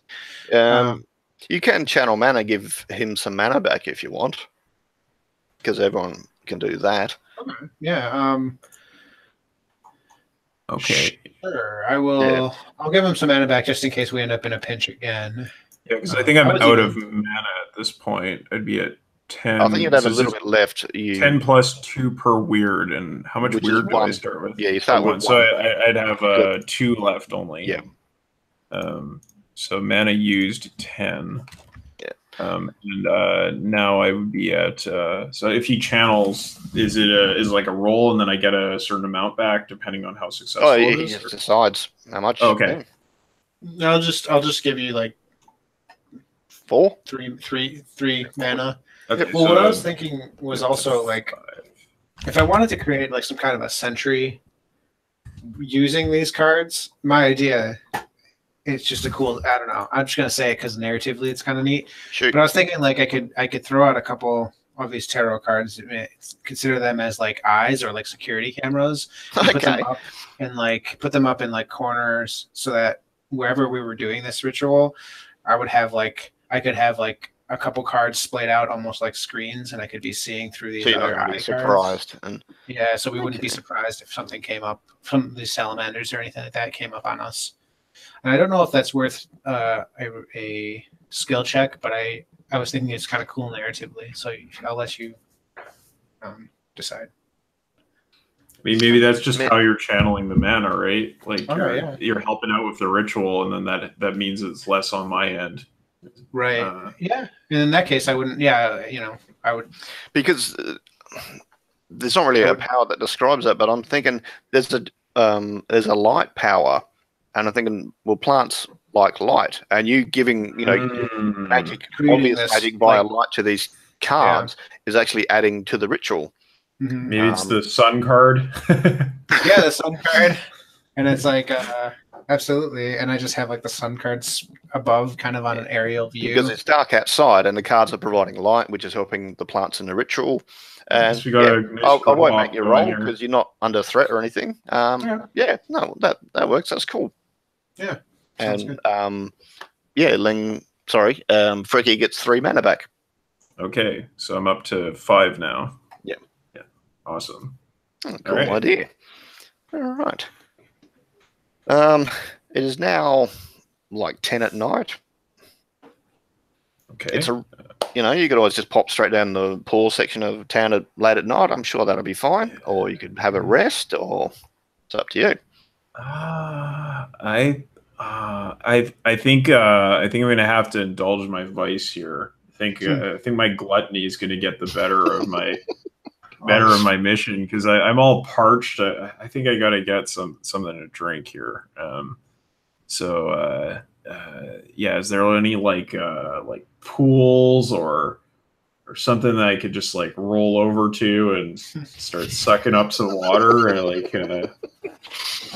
Yeah, we can say there's a river going through the middle of town. That would make sense. Okay, so I think I say like, can you just watch the plants? I'll be right back.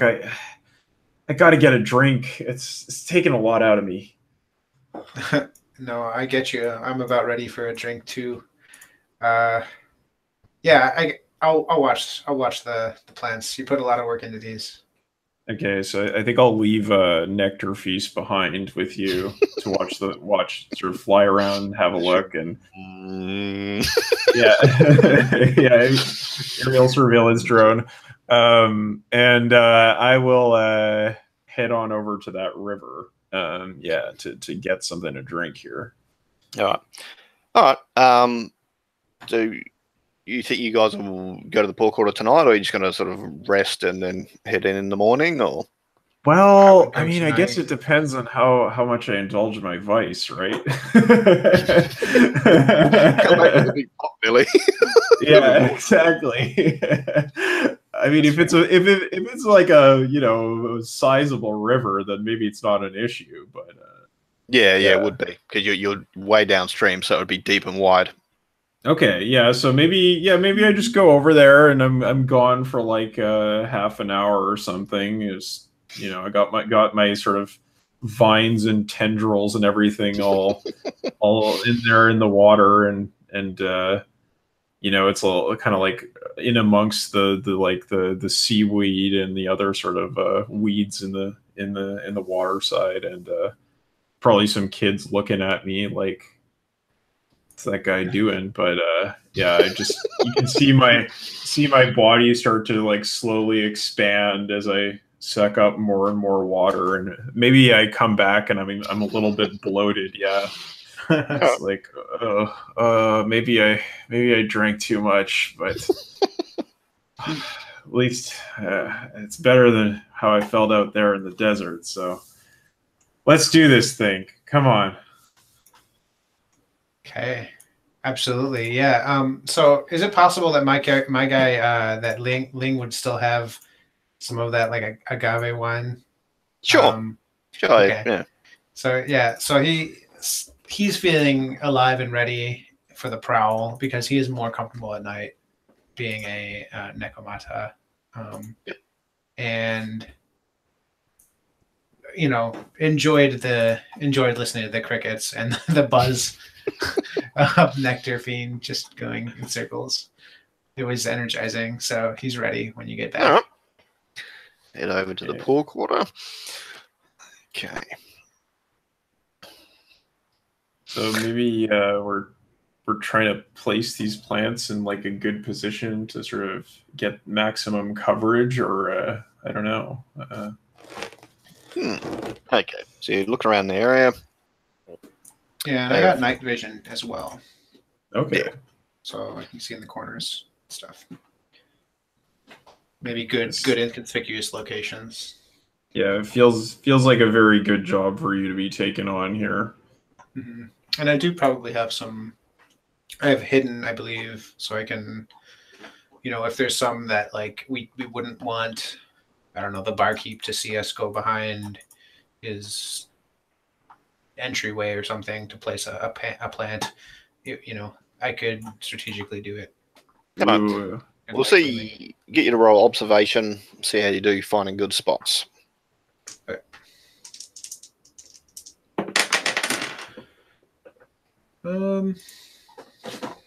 So observation, is that gonna be any? If you don't have it, the skill is just straight 2d8. Okay, I got an 8. Okay, so partial success consumes time. Incomplete information doesn't really make sense. Attracting attention.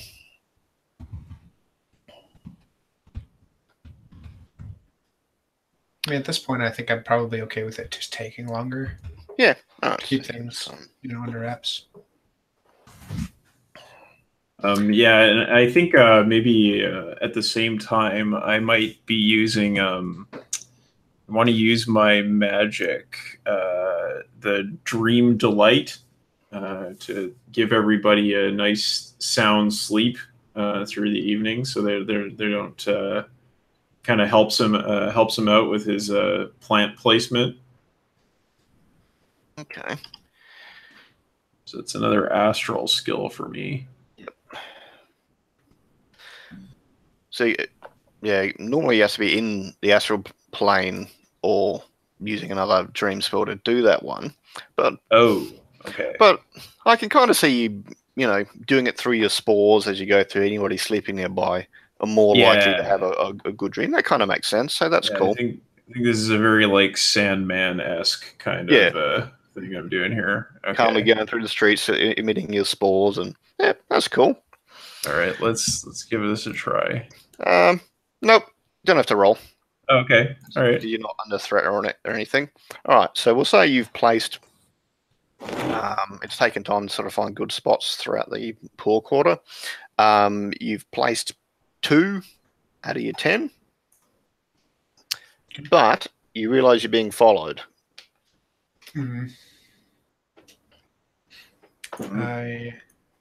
Okay, and I can communicate this to Frecky, right? Yeah. Am I able to my sense or smell?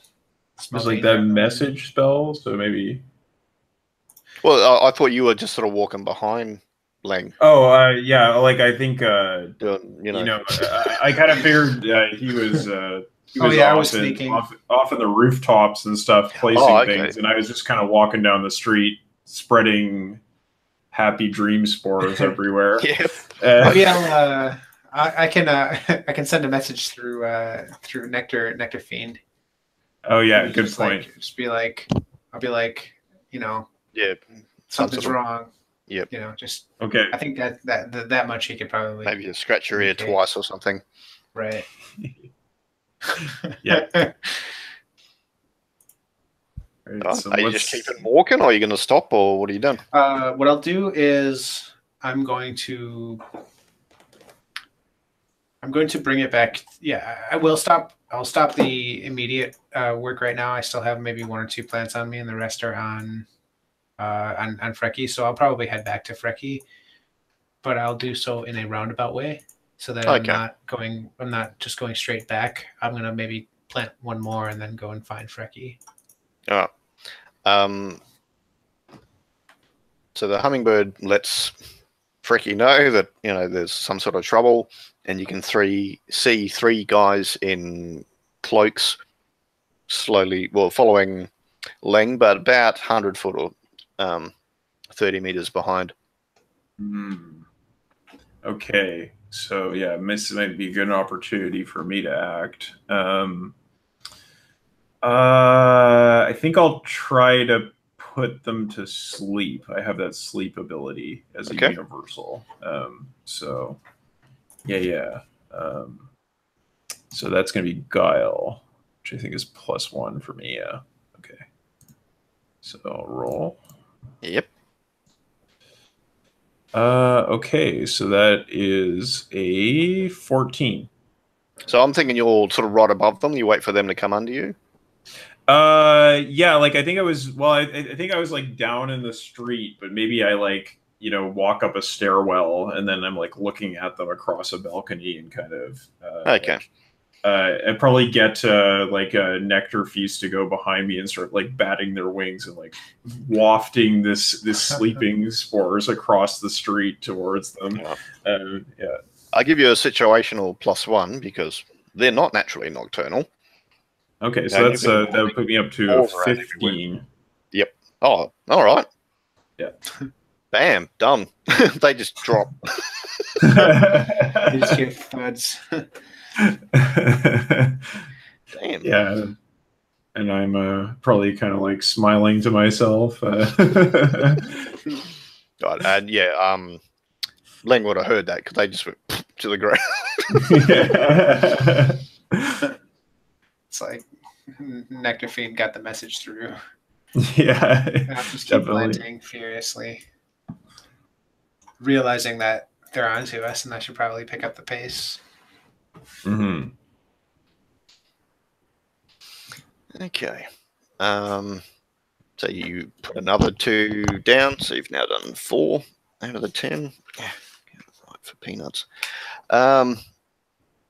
So yeah, we'll say another hour's passed. You've now put 4 down, where it's sort of finding good spots because you don't want to put them too close to each other.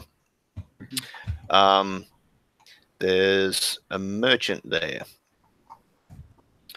We're going to say Ling has dealt with this merchant before. They're coming straight towards you.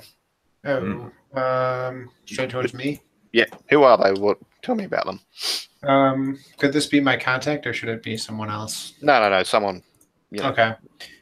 Oh, actually, no. It could be actually, because you've got that merchant house contact, haven't you? You have a merchant house, so it's Colby. It's Colby Junber. It's another Nekomata, and it's kind of a white snow leopard or white leopard, and yeah. So Colby probably sees me. Maybe also has night vision, and I maybe straighten up and dust myself off, and I feign. No, not even feign. I just take another sip of that agave wine. Nectar. Yep. Yeah, the strong agave nectar, and I just kind of exhale it in a heavy fashion in his direction, as if I'm just kind of noticing him. Yep. Oh, there you are, Colby. Hey, Ling, how you doing? Oh, hard days, night, just working like a cat. I've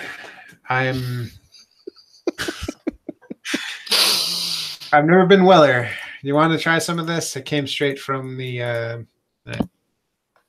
No, I'm not. Yeah, not for me. I prefer, red wine. Okay, Sure. Thing, but you in the market for some clothes? I've got some nice clothes here, and it sort of opens a jacket, and I've got different clothes. They're satins and silk.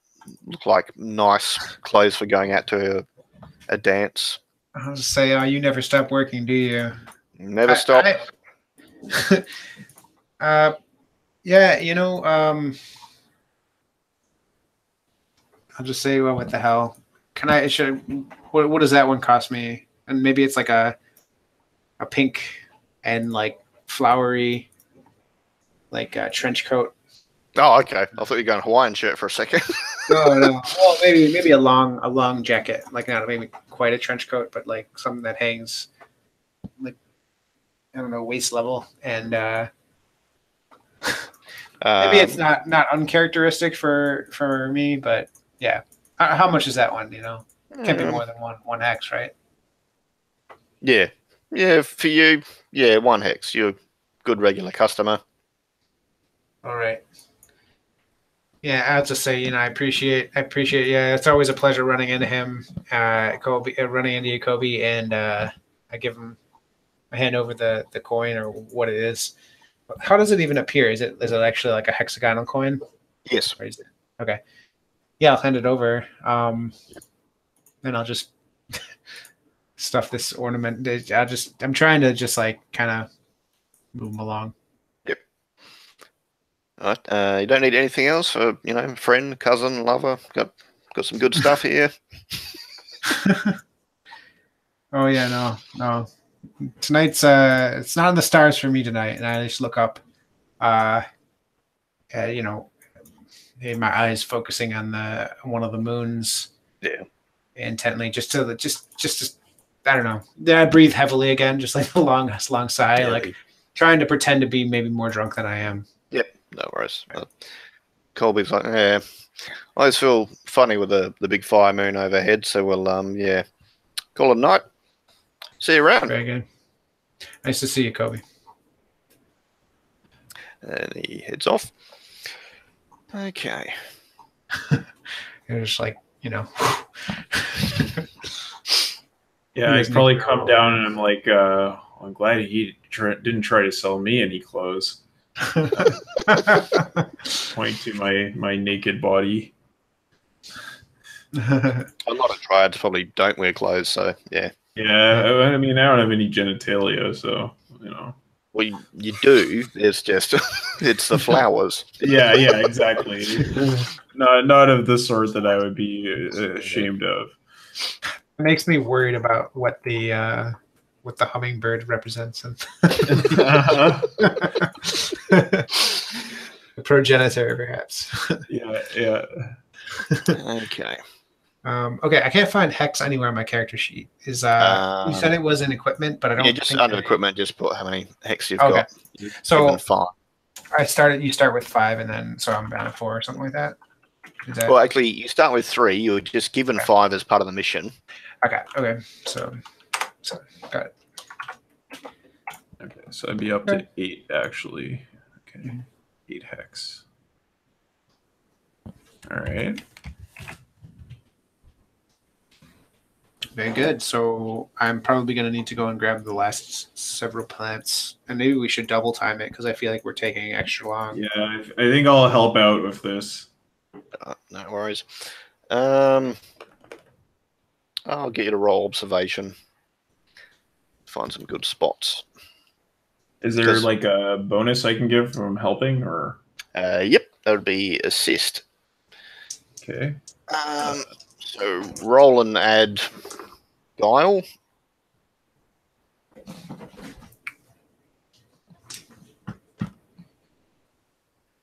Well, I don't really have good guile. I have -1. No. Oh, Yeah, that's me. Okay. I'll roll and add guile. Yeah.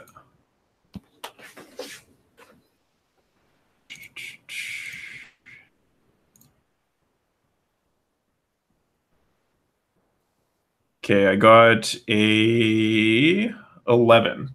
All right, so +1 forward. Yeah, so for your next roll, Ling, you get +1. So, I guess Freaky's going over there or over there because it's the poorer quarter. So there's garbage on some of the streets. There are some sort of makeshift tents leaning against some of the buildings. Mm-hmm. There are some stone buildings you can put them next to, though. Okay. All right. So you get. I still only get a 5 with a +1 forward. Yikes. Yeah, right. I have a -1 guile, so. Okay. Perfect. I know what to do with this. You come out of. You're wandering around. You took a shortcut through an alley. Sorry. Yeah, and you come into like a T-junction, and it's quite dark here. You can see there's 3 elves in robes just staring ahead into like this big dark patch in front of them. And they're saying, something's wrong, something's wrong. And this is all happening sort of 20 feet in front of you. Sure. Can I see into the dark patch with night vision? No, right. No, okay. No. You can also see these elves. I don't have night vision, so Yeah. maybe less. But you can see, street lamps and lights from candles and windows in one section, but you can see in another section there's no light at all. It's just more obvious to the Nico matter.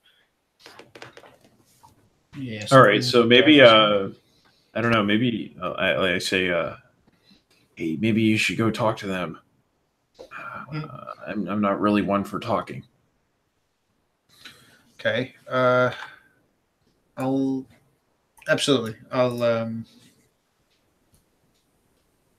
see if they like street magic, and I just kind of like wink and head in. Yeah. So I'm gonna approach these elves. Yeah. I'll make enough noise to not be threatening. All right. I don't want to surprise them. You're just calmly walking up with your hands obvious or whatever. Kind of in an obvious place, maybe shuffling a deck of cards. Okay. Right, like in my hands like this, kind of out in front of me. I'll start my my act, if you will. It was kind of like, oh, have you seen this before? Name this card, kind of thing. Hand him a card and be like, you can tell me what this is. I'll name any card and I can pull it from thin air. Okay. All right. So one of them sort of curious, and he'll say, 7 of swords. Mm-hmm. And the other two are like, what are you doing? We've got to figure out what that is. Pointing to the darkness. I stick out 3 cards.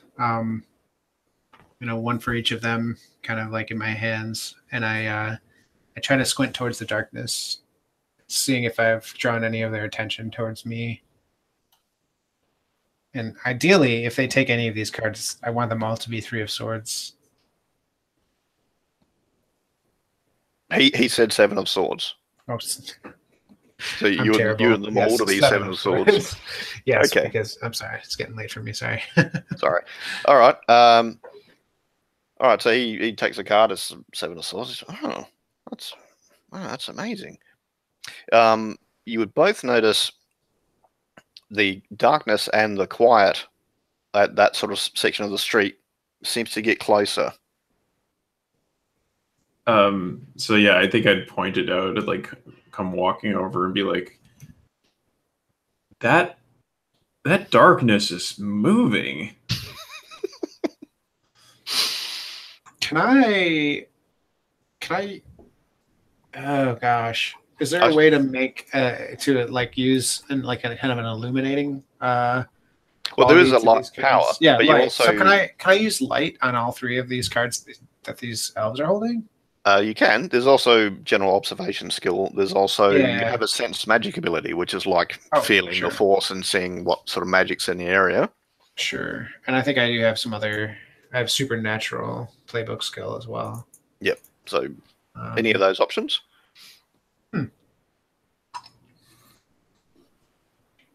I'll try to sense magic. Okay.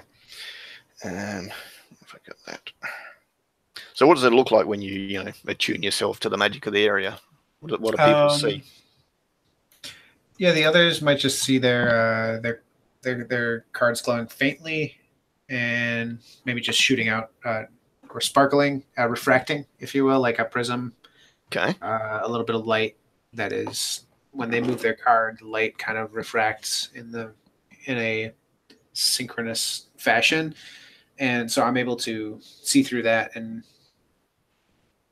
ideally I'll be able to see through the darkness when that occurs, but I don't know if I'll roll it. All right. So yeah, roll 2d8 plus intuition. Okay. Ooh. Don't think this is good. I think it's only a 6. Ooh.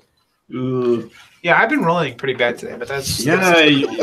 I roll really bad until it matters, and then I might roll well. We'll see. But yeah, every roll I've. Okay. Fricky. Yep. So, yeah. Bling Tozo. Yeah, and you notice there isn't light coming from the cards. Everything's getting darker. Fricky sees the darkness sort of swamp in towards Ling. Oh. I think I'm gonna. Ooh. I think this is the point where I might actually want to. So I'm feeling either. So that it's the darkness. So I'm feeling either light or maybe blast lightning. So I think maybe light is the more practical option here. So I think I'll go with that. All right. Yeah. You will have to roll in this case because it is a threatening situation. For sure. It is short range, so you get +1. Okay. Oh boy, that's not good. I got a 4. That's snake eyes. Snake eyes. Oh, well. Okay, so the darkness comes towards both of you, and we'll roll initiative. So straight D8. All right. We get a 5. I got a 6. Oh, okay. And so freaky. So yeah, the darkness is encroaching. It's like nearly right on top of you and Ling. What are you doing? The light seemed to attract it, and you heard a noise. Oh. So I had the higher initiative here, right? Yes. Yep. Okay. I think I will. And you do mark off matter even if you fail, though. Okay, so how much does that cost? 1? Yeah, just 1. Okay. Okay, so I used 11 mana. I'm down to 4. So I think I will use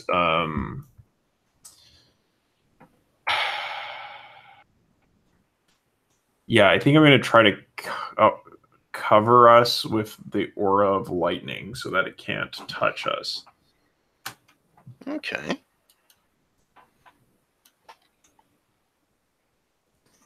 So it's roll again. It's intuition. Yes. Okay. So 1 meter radius per weird. Right, so you'll be standing close enough to Leng so it covers both of you. Yep. Yeah. Yeah, that's a 10. Yep. So it probably let out these like sort of white spores from my body, and then they kind of like organize themselves into this lightning barrier around us. Because it's short range, you get +1 sympathetic magic. Well, you can just put your hand on his shoulder. Yeah. Just go, this is getting nasty. Bang. Yeah. This, a lightning aura. So that worked. So so it takes up to 12. Worked. Excellent. How much mana does that cost? Is 1 again? Just 1. Okay. That's for an hour duration. You can chuck more mana in if you want, but okay. I haven't really been keeping track of the mana I've been using. Like every time I use a power. Yeah. Okay. I think I'm used gonna about say at least 3 or 4. Yeah, you gave 3 to Fricky, and then I think you tried 2 powers, so like 5. I think you'd used out of 12. Okay, Leng, now it's your go. So you've got this aura of lightning sort of shimmering around you. Frecky's standing right next to you. The darkness is coming towards you. Let's see. You can sense magic again if you want to try again and figure it out. Can I use my supernatural playbook skill as like a lore magic to understand what this is? Yep. Okay. My better attribute is I guess it doesn't matter. I have. Well, intuition will be using your senses to try and figure it out now, and Guy would be, I've read about it. Oh, okay, yeah. I'll try to figure it out on the spot because you're here. Yeah. Yeah. Thank you. Yeah. So I don't have a modifier, but I'll roll for that and see what I get. I get a 9. Okay. Something. Don't want consumes time. Nope. That'd be bad. Yeah. You go attracts attention because they're already, coming for you anyway. Right. Okay. Yes. The other options are a supernatural effect. Sorry, I lost a die, and I'm like, I'm never going to remember it if I just let it go. All right, I'll just write it down. We can go a supernatural effect. Roll a d8. Okay. 5. 5. Okay. There's a bright flicker from your cards that you still got in your hands, and just for a second you get a glimpse of whatever's in the darkness, and it's a grue. It's about 5 foot across. It's got 5 eyes and 5 tentacles. They're generally invisible unless you can sense magic, and they eat magic. Let's stop using magic. Yeah, so I think I probably like okay, and then, like I drop the lightning barrier, and I guess I have a melee weapon. I think it's like thorns on my vines that I can use. So I start to like brandish those in the grue's direction. So yeah, because they're next in initiative, so they're moving towards you. Okay. Let's have a look. So I guess I don't drop the barrier yet. Not yet. Yeah. Okay, so you would both roll defend. So basically, tentacles come out of the darkness and try and drag you into it. You can sort of use agility to dodge, or you can use might to stand firm and plant your feet, sort of thing. Yeah, I think I'll use might. Kind of try to root myself a little bit here. Yep. That's an 8. All right. So you're okay. So you avoided it, but you're in a worse tactical position. Like maybe you went down on the ground, but you're not being dragged in by the tentacles. You avoided it, but an ally or innocent did not. Like maybe you jump back and the tentacle hit one of the elves and drag them in.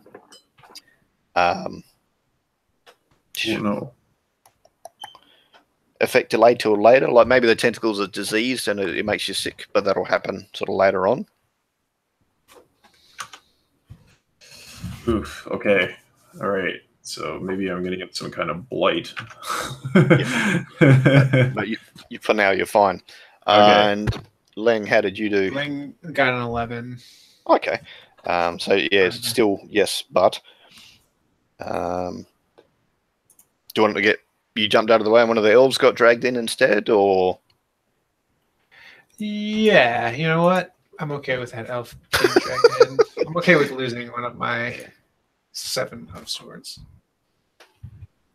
Okay, so the elves got dragged in, start screaming.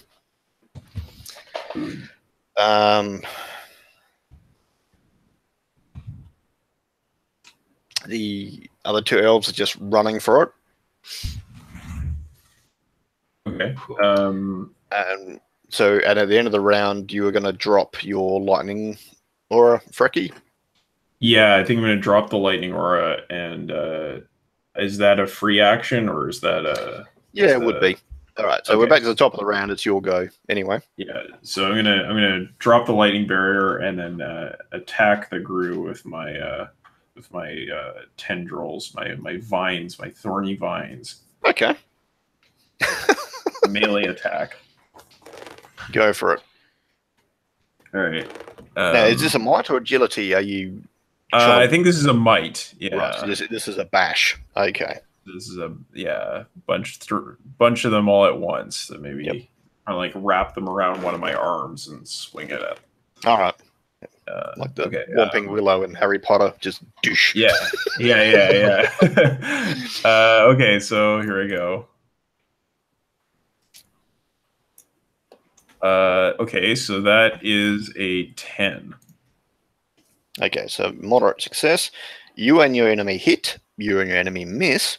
You hit, but your gear got used up or damaged. Like maybe you damaged your tendrils, or you hit, but you're in a worse tactical. Like you're in the middle of the darkness, but you did. Hit him.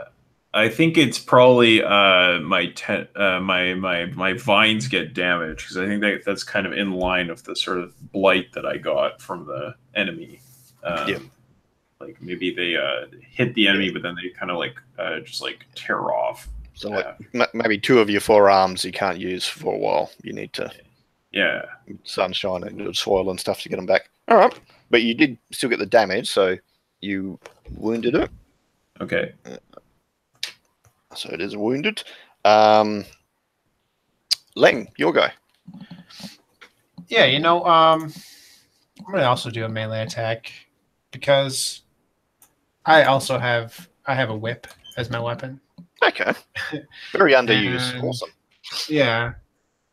I mean, I have an alchemist's fire too, which it's not really quite magic, right? No. True. It's No, magic. it's purely chemical. Okay. So let me think. So yeah, I mean, if I do an alchemist's fire, that'd probably be an agility roll to attack it. Or okay. Let me do that. Let me light it up if possible, because I'm feeling like the whip, though it might subdue it, it's not gonna like kill it right out. But maybe the alchemist fire will. I get 15. All right. Bang. Let's go. So yeah, it was 5 foot diameter with 5 tentacles and 5 eyes. Tell us how you killed this thing. Yeah. Let's see. Maybe because so maybe I'll initiate this with a whip strike and maybe just like get around its one of its tentacles, or maybe no, I would just grab onto it in one of its tentacles because I'm realizing, oh, I know what this thing is. And does it have any beaks, or I guess one of its eye sockets? I could take the alchemist's fire, just to kind of shove it into its eye socket, and then just like as you punch it, strike the fuse or punch it. Yeah, probably just like maybe pull the fuse on it, if you will, or light the fuse on it as I kick it away, and just see kind of it pop a little bit and spark like a firecracker. All right, so it's on fire and it's burning. The darkness dissipates because it was creating it. Frecky, the elf is going to get burned. Do you move him or just leave him there, or? Yeah, I think I'll see, what can I do? You just drag him away if you want to move him, but yeah, gotta do it now. I think I'll probably, because two of my arms are sort of incapacitated, I think I'm just going to kind of go for a tackle to get him out of the. So that's what do you think? Is that agility or might? So you grab him. Okay. Yeah, so I just kind of tackle him out of the darkness and look over behind me and see the burning through. Say, oh, this is a terrible smell. Okay, so the darkness sort of dissipates, and there's this tentacle creature that's been burnt and whipped and bashed. There's a panicking but still alive elf, and he's sort of looking around. Those bastards didn't even wait for me. What the? God damn! Thank you, and he's thank you very much. And he sort of hands you 2 hex each and says, this is all I've got on me. Thank you. All right. Oh, well, you're welcome. I'm getting out of here. I'll tell that cactus to get stuffed. Wait a minute. Tell that cactus. Wait a minute. What are you talking about? What's up? What cactus are you talking about? I asked the elf. What's his name? The pyramid, Casey. He said, easy money, come down here. Come down here and what? Just, do odd jobs for some traders and stuff down here. Oh, okay. Well, we're also working for Casey, so we're just supposed to calm things down a little bit around here. So, I guess it doesn't sound like he was doing anything under the table. Thanks for letting us know. Yeah, I'm not coming down here again. Bugger this. Cactus can go to hell. All right. Anyway, thanks again. I'm off. All right, then. Okay. You've got a dead Gru in front of you. Yeah. Maybe, let's see. Yeah, I think nothing too fancy I can do there, but I will, maybe we'll just try to finish up planting those plants. Yeah. And you... All right, so you planted another 3, so it's 7, so there's only 3 left. It's now like midnight. It's a group of humans in sort of pretty crappy looking grey and brown tunics wander out from a tavern. What are you two doing around here? Oh. I'm just saying, like, we can't go out for a drink with a tree. Is it some kind of crime or something? And I start sipping off of the last couple drops because I've been using this as a prop for far too long of the cactus, of the agave. I'm like, you don't reckon they could fill this here bottle up inside, do you? They're not yet closed. Maybe they could, but this area is ours. You got to pay the toll if you're going to wander around just doing what you want. Okay. Did you say you had excellent sense of smell on your Nico matter? Yes, I do. Yep. That is one of my things. These humans smell like cats. Oh. And there's 5 of them. And yeah, I think I'll step in and be like, oh well, yeah, I didn't know anything about a toll, but yeah, of course. I'm sure you've got to, keep yourselves fed, guarding the neighborhood, everything, all this good work you're doing down here. And hold on, out of character, really quick. It's lycanthropes that we're trying to get under get them to chill out. Right. Yeah. So these are most likely the lycanthropes, is what I'm saying. Yeah, it's. I'll play along with my tree friend here. Yeah, so hex each. Okay. I'll hand that over, and maybe so you use some of my my spores to calm everybody down a little bit, keep things mellow. Have you got a hidden skill? Do I? No, I don't. It's just my species move.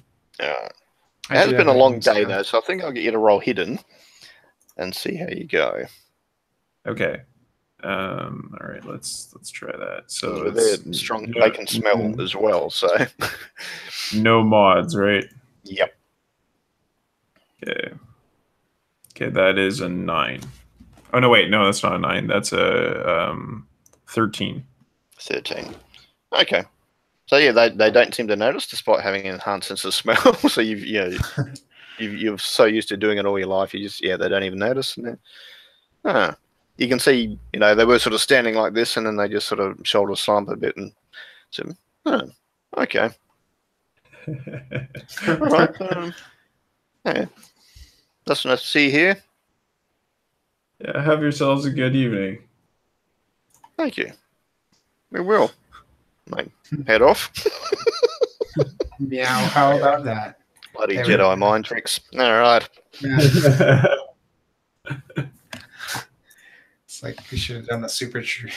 You guys know that movie Super Troopers? Could have done the meow thing where you say meow a million times in the conversation. Opportunities. I'll say it now. I'll just be like, meow, meow, that was a close call. God.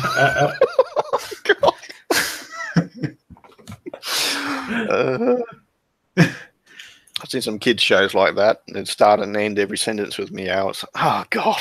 Yeah. Alrighty. So you finish putting the pot plants down. Mm-hmm. Another sentence I've never said in game. Finish putting the pot plants down. Yeah.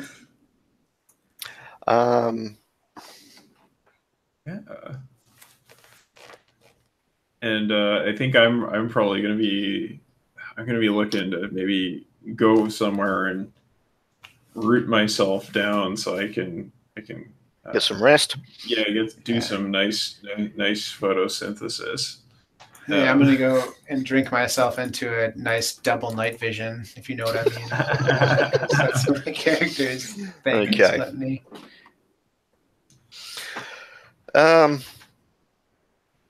Okay, so you put the rest of the plants down, you have a rest, have a drink. We'll say, so you're going to sort of come back the next day or come back in a couple of days' time to see how things go, or how you well, I think I might want to try to deal with this sort of blight situation I got going on. If the rest you're feeling odd. Yeah, I think you that's kind of yeah. Go talk to the I don't know, the local. A bad night in the poor quarter. Now you got to go to the clinic. Alrighty. Yeah. Talk to the local botanist or something. I don't know. All right. There's a temple to the sort of goddess of plants and weather and stuff. There's a lot of druids and dryads there. You could have a chat with them. Sounds good to me. Yeah, so I'd definitely head over there. All right. And they, they've chatted with you before. They can help fix that up. Yeah, they ask, how did you get sick? What happened? Oh well, I was down in the poor quarter, and I mean it's not what you think, but I was walking down an alleyway, and there was this grue that just appeared and assaulted us, and they seemed quite alarmed as soon as you said that word. They're like, oh. Yeah, it's very unusual, but I'm glad that you're here to help me, because I don't know, that sort of strange creature. It's not something that I think I could just recover from on my own. No, we can certainly help you out. But if you're down there again, they usually hang around like the underworld or from other on the moons. So maybe there's a portal nearby. If you see that, maybe shut that down or find someone else that can. Oh, but yeah, that'll be why they're there. They don't normally run around in the city. Of course, but yeah, of course. So they help you out, and yeah, after a couple of hours, you'd start feeling better. Why Fricky's off doing that? Ling, what are you up to that day? I mean, Ling is probably lying low, sleeping off the late night, staying out of the sunlight, and I mean, he may be monitoring the poor quarter. I mean, I think he's probably doing it from afar, like not really. Yeah, he may be just curious. Also, maybe if he sees any of the elves that he saw before, he might be keeping tabs on them as well, in case they were connected to the grue in any way. So you wander through the poor quarter a few times. You can see the plants seem to be working. People do seem to be a bit calmer in the area. From your night's sleep, you both would have gotten like 3 health and 10 mana back. Okay. Note that down. So I'm down to 2 harm. Okay. And my mana is... how much mana did I get back? 10. 10. All right. So 13 is what I'm at. Yeah, you don't see the elves again. Okay. Definitely be avoiding it. They really were kind of done with that place. You do see the 5 humans that you thought were were panthers or were cats or whatever. Yeah, you see them a couple of times, and they just sort of nod to you. They're not entirely sure why they're friendly towards you, but they just are. You see, they seem to relax around you. They don't know why. I also want to make a point to wear the actual thing that I bought, because it'd be a complete waste if I didn't. Yeah, wear the red, pink and magenta flowery half coat. Yeah. There are a few cuts in it. I realize that it's kind of like a lemon, or at least it's secondhand. It's more someone was wearing it when they got stabbed. Damn. Okay. The rest of it's fine, but there are some obvious sort of knife cuts.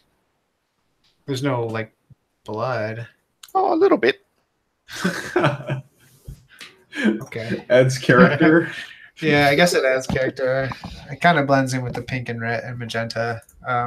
Maybe that's something you can fix yourself. I don't know. You handy with the sewing needle? Yeah, maybe.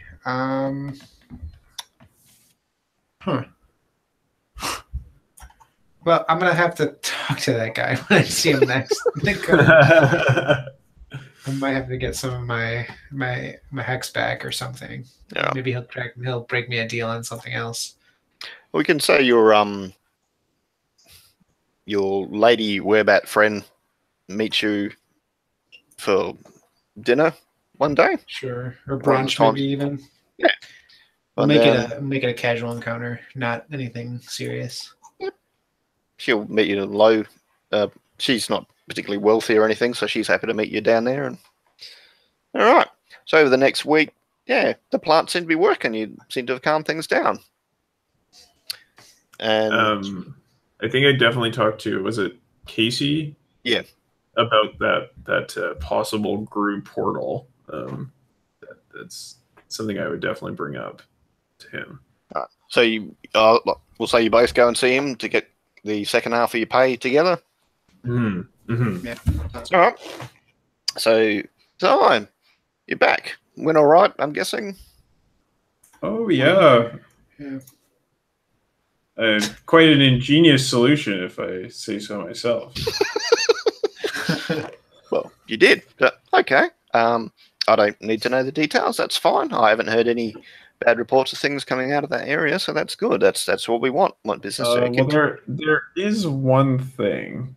Yeah. It doesn't have to do with our job, but we ran into a grue down there the other night, and I was talking to some people over at the temple, and they said maybe there's some kind of portal down in the poor district that might have opened up and to the underworld. I think I'll be avoiding that area for a while, or the same.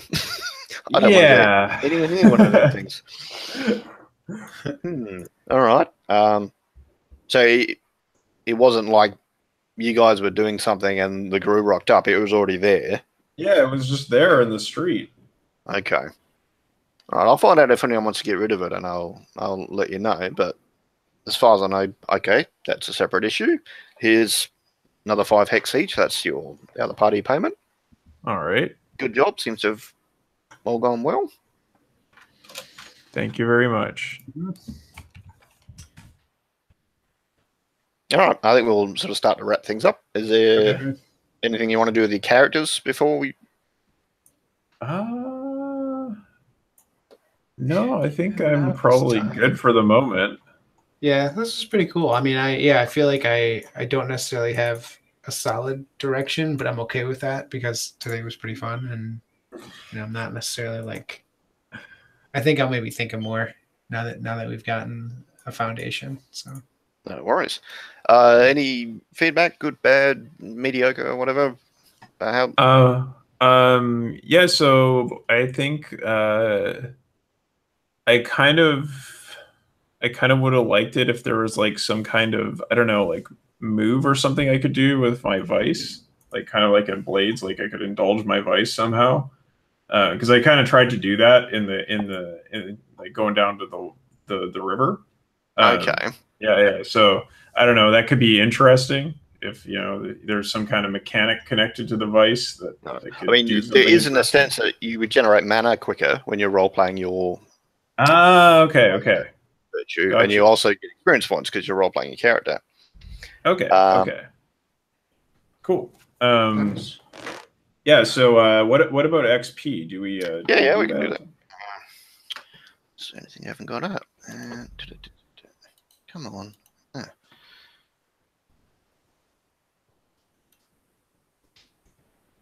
So many things open. XP. We both indulge your vice, so you get 1 XP for that each. Okay. You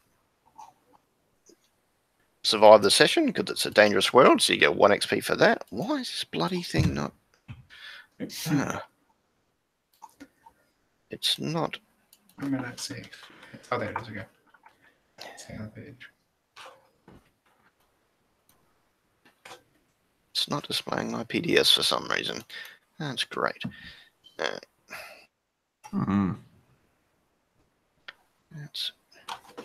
Is it in the player's book at all?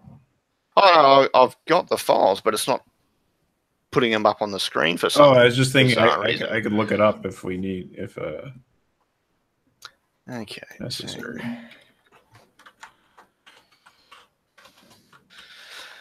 Okay, reducing enemy's influence or threat.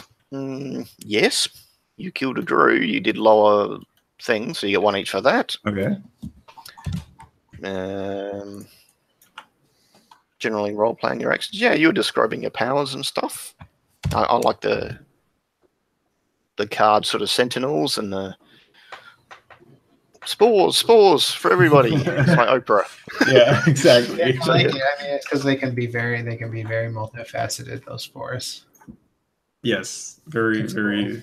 Well, they're kind of like the cards. The cards also can be very multifaceted, so that's nice true, too. Yeah. It's like it's a one trick that is every trick. Yeah. So, yeah, I'm thinking 7 each. Okay, 7 each. All right. Yep. Cool. What is it? 10 to a level? Is that? It's 6 for an advancement, I think. Oh, okay, 6. Okay, so we can take an advancement. Yep. Oh yeah. So every 2 advances, your word goes up by 1. Okay, so that's not yet. Okay. So is this something I should be looking at in the player's guide? Nope. Okay, so you could gain a familiar if you didn't already have one. You could take a magical move, which is in the player's guide, which is a special ability. You can get trio powers, so like 3 more powers. You can get a sanctuary. In that case, we would say while you're wandering around the Portquarter, you found a house that's abandoned. And yeah, you're going to make it a base sort of thing. You could put a skill up by 1 or gain a new skill. So the bonus would go to +1 or something on a bonus skill? For that skill. Yeah, I think I want to take nature as a skill. Yep. So you went back to the nature temple a few times and chatted with them, and yeah, it all sort of gelled in your head finally. I'll probably have to think about mine just because no worries. A lot happened and I don't know what direction I want this character to go yet. So no worries. Yeah, I mean, it did. Character creation did take a while, but the game is kind of aimed at 6 to 12 arcs, so it's there are some steps we'll skip if we were just doing a straight off one shot. But sure. Well, and I'd be interested to play beyond August. To be fair, I mean, I'm not signed up for very much Gauntlet stuff after that, so I would at least be interested in at least one more session beyond the 1-2 weeks from now. Unfortunately, I won't be able to make that because I'll be traveling. But sure. Yeah, it's yeah. So I don't know. Yeah, I think we had a fun. I think that the playbooks inform the characters. You know, we went with a really unusual way of dealing with this problem. So that was that was. There was some encounters that just I flat out couldn't do because I'm like, no, really doesn't fit, but that's okay. That's all right. Yeah, no, I had fun doing a sort of crafting stealth-based approach to the problem instead of a beat the crap out of somebody approach to the problem. To me, that's a win because it means the game and the world and the system support not just charging in and killing everything, because you could have done that. And I couldn't have as many like-it encounters as I wanted because, generally they're going to target elves and humans and dwarves, which you're not. Right. That's the way it goes. Right. Cool. Yeah. And so I'm thinking about the combat compared to, say, Dungeon World. It feels a little bit closer to like World of Dungeons because it's pretty simple. Like you don't need to do a lot of thinking about what move you choose. You just go a little list of spells, and then aside from that, I'm just kind of gonna do something. So yeah, it's pretty straightforward. And then the initiative order was not too cumbersome or anything. No, it's just because in all the games I've run, there's always someone that wants to steal the limelight and go all the time, and I'm like, no, just wait. Let other people have a turn. That's all that is. Yeah, gotcha. Fair. Cool. Yeah, no. Well, I'm looking forward to the next session. I'm interested to see where this goes. Hopefully, the other guy can jump in as well, and then you just get a lot more interaction of 3 players than 2. But I still think we had a good time anyway. Yeah, I thought it was a good time. I mean, I'll second all the things that you guys were saying. It was I appreciated the setting as something that was foreign, but still familiar. So there was enough to go off of that we could bring our own stamp of creativity to without being completely lost in it. So I do appreciate the mixture of foreign, a unique play setting but still has enough tropes to go off of. So yeah, that was I like that a lot with the setting and the rules.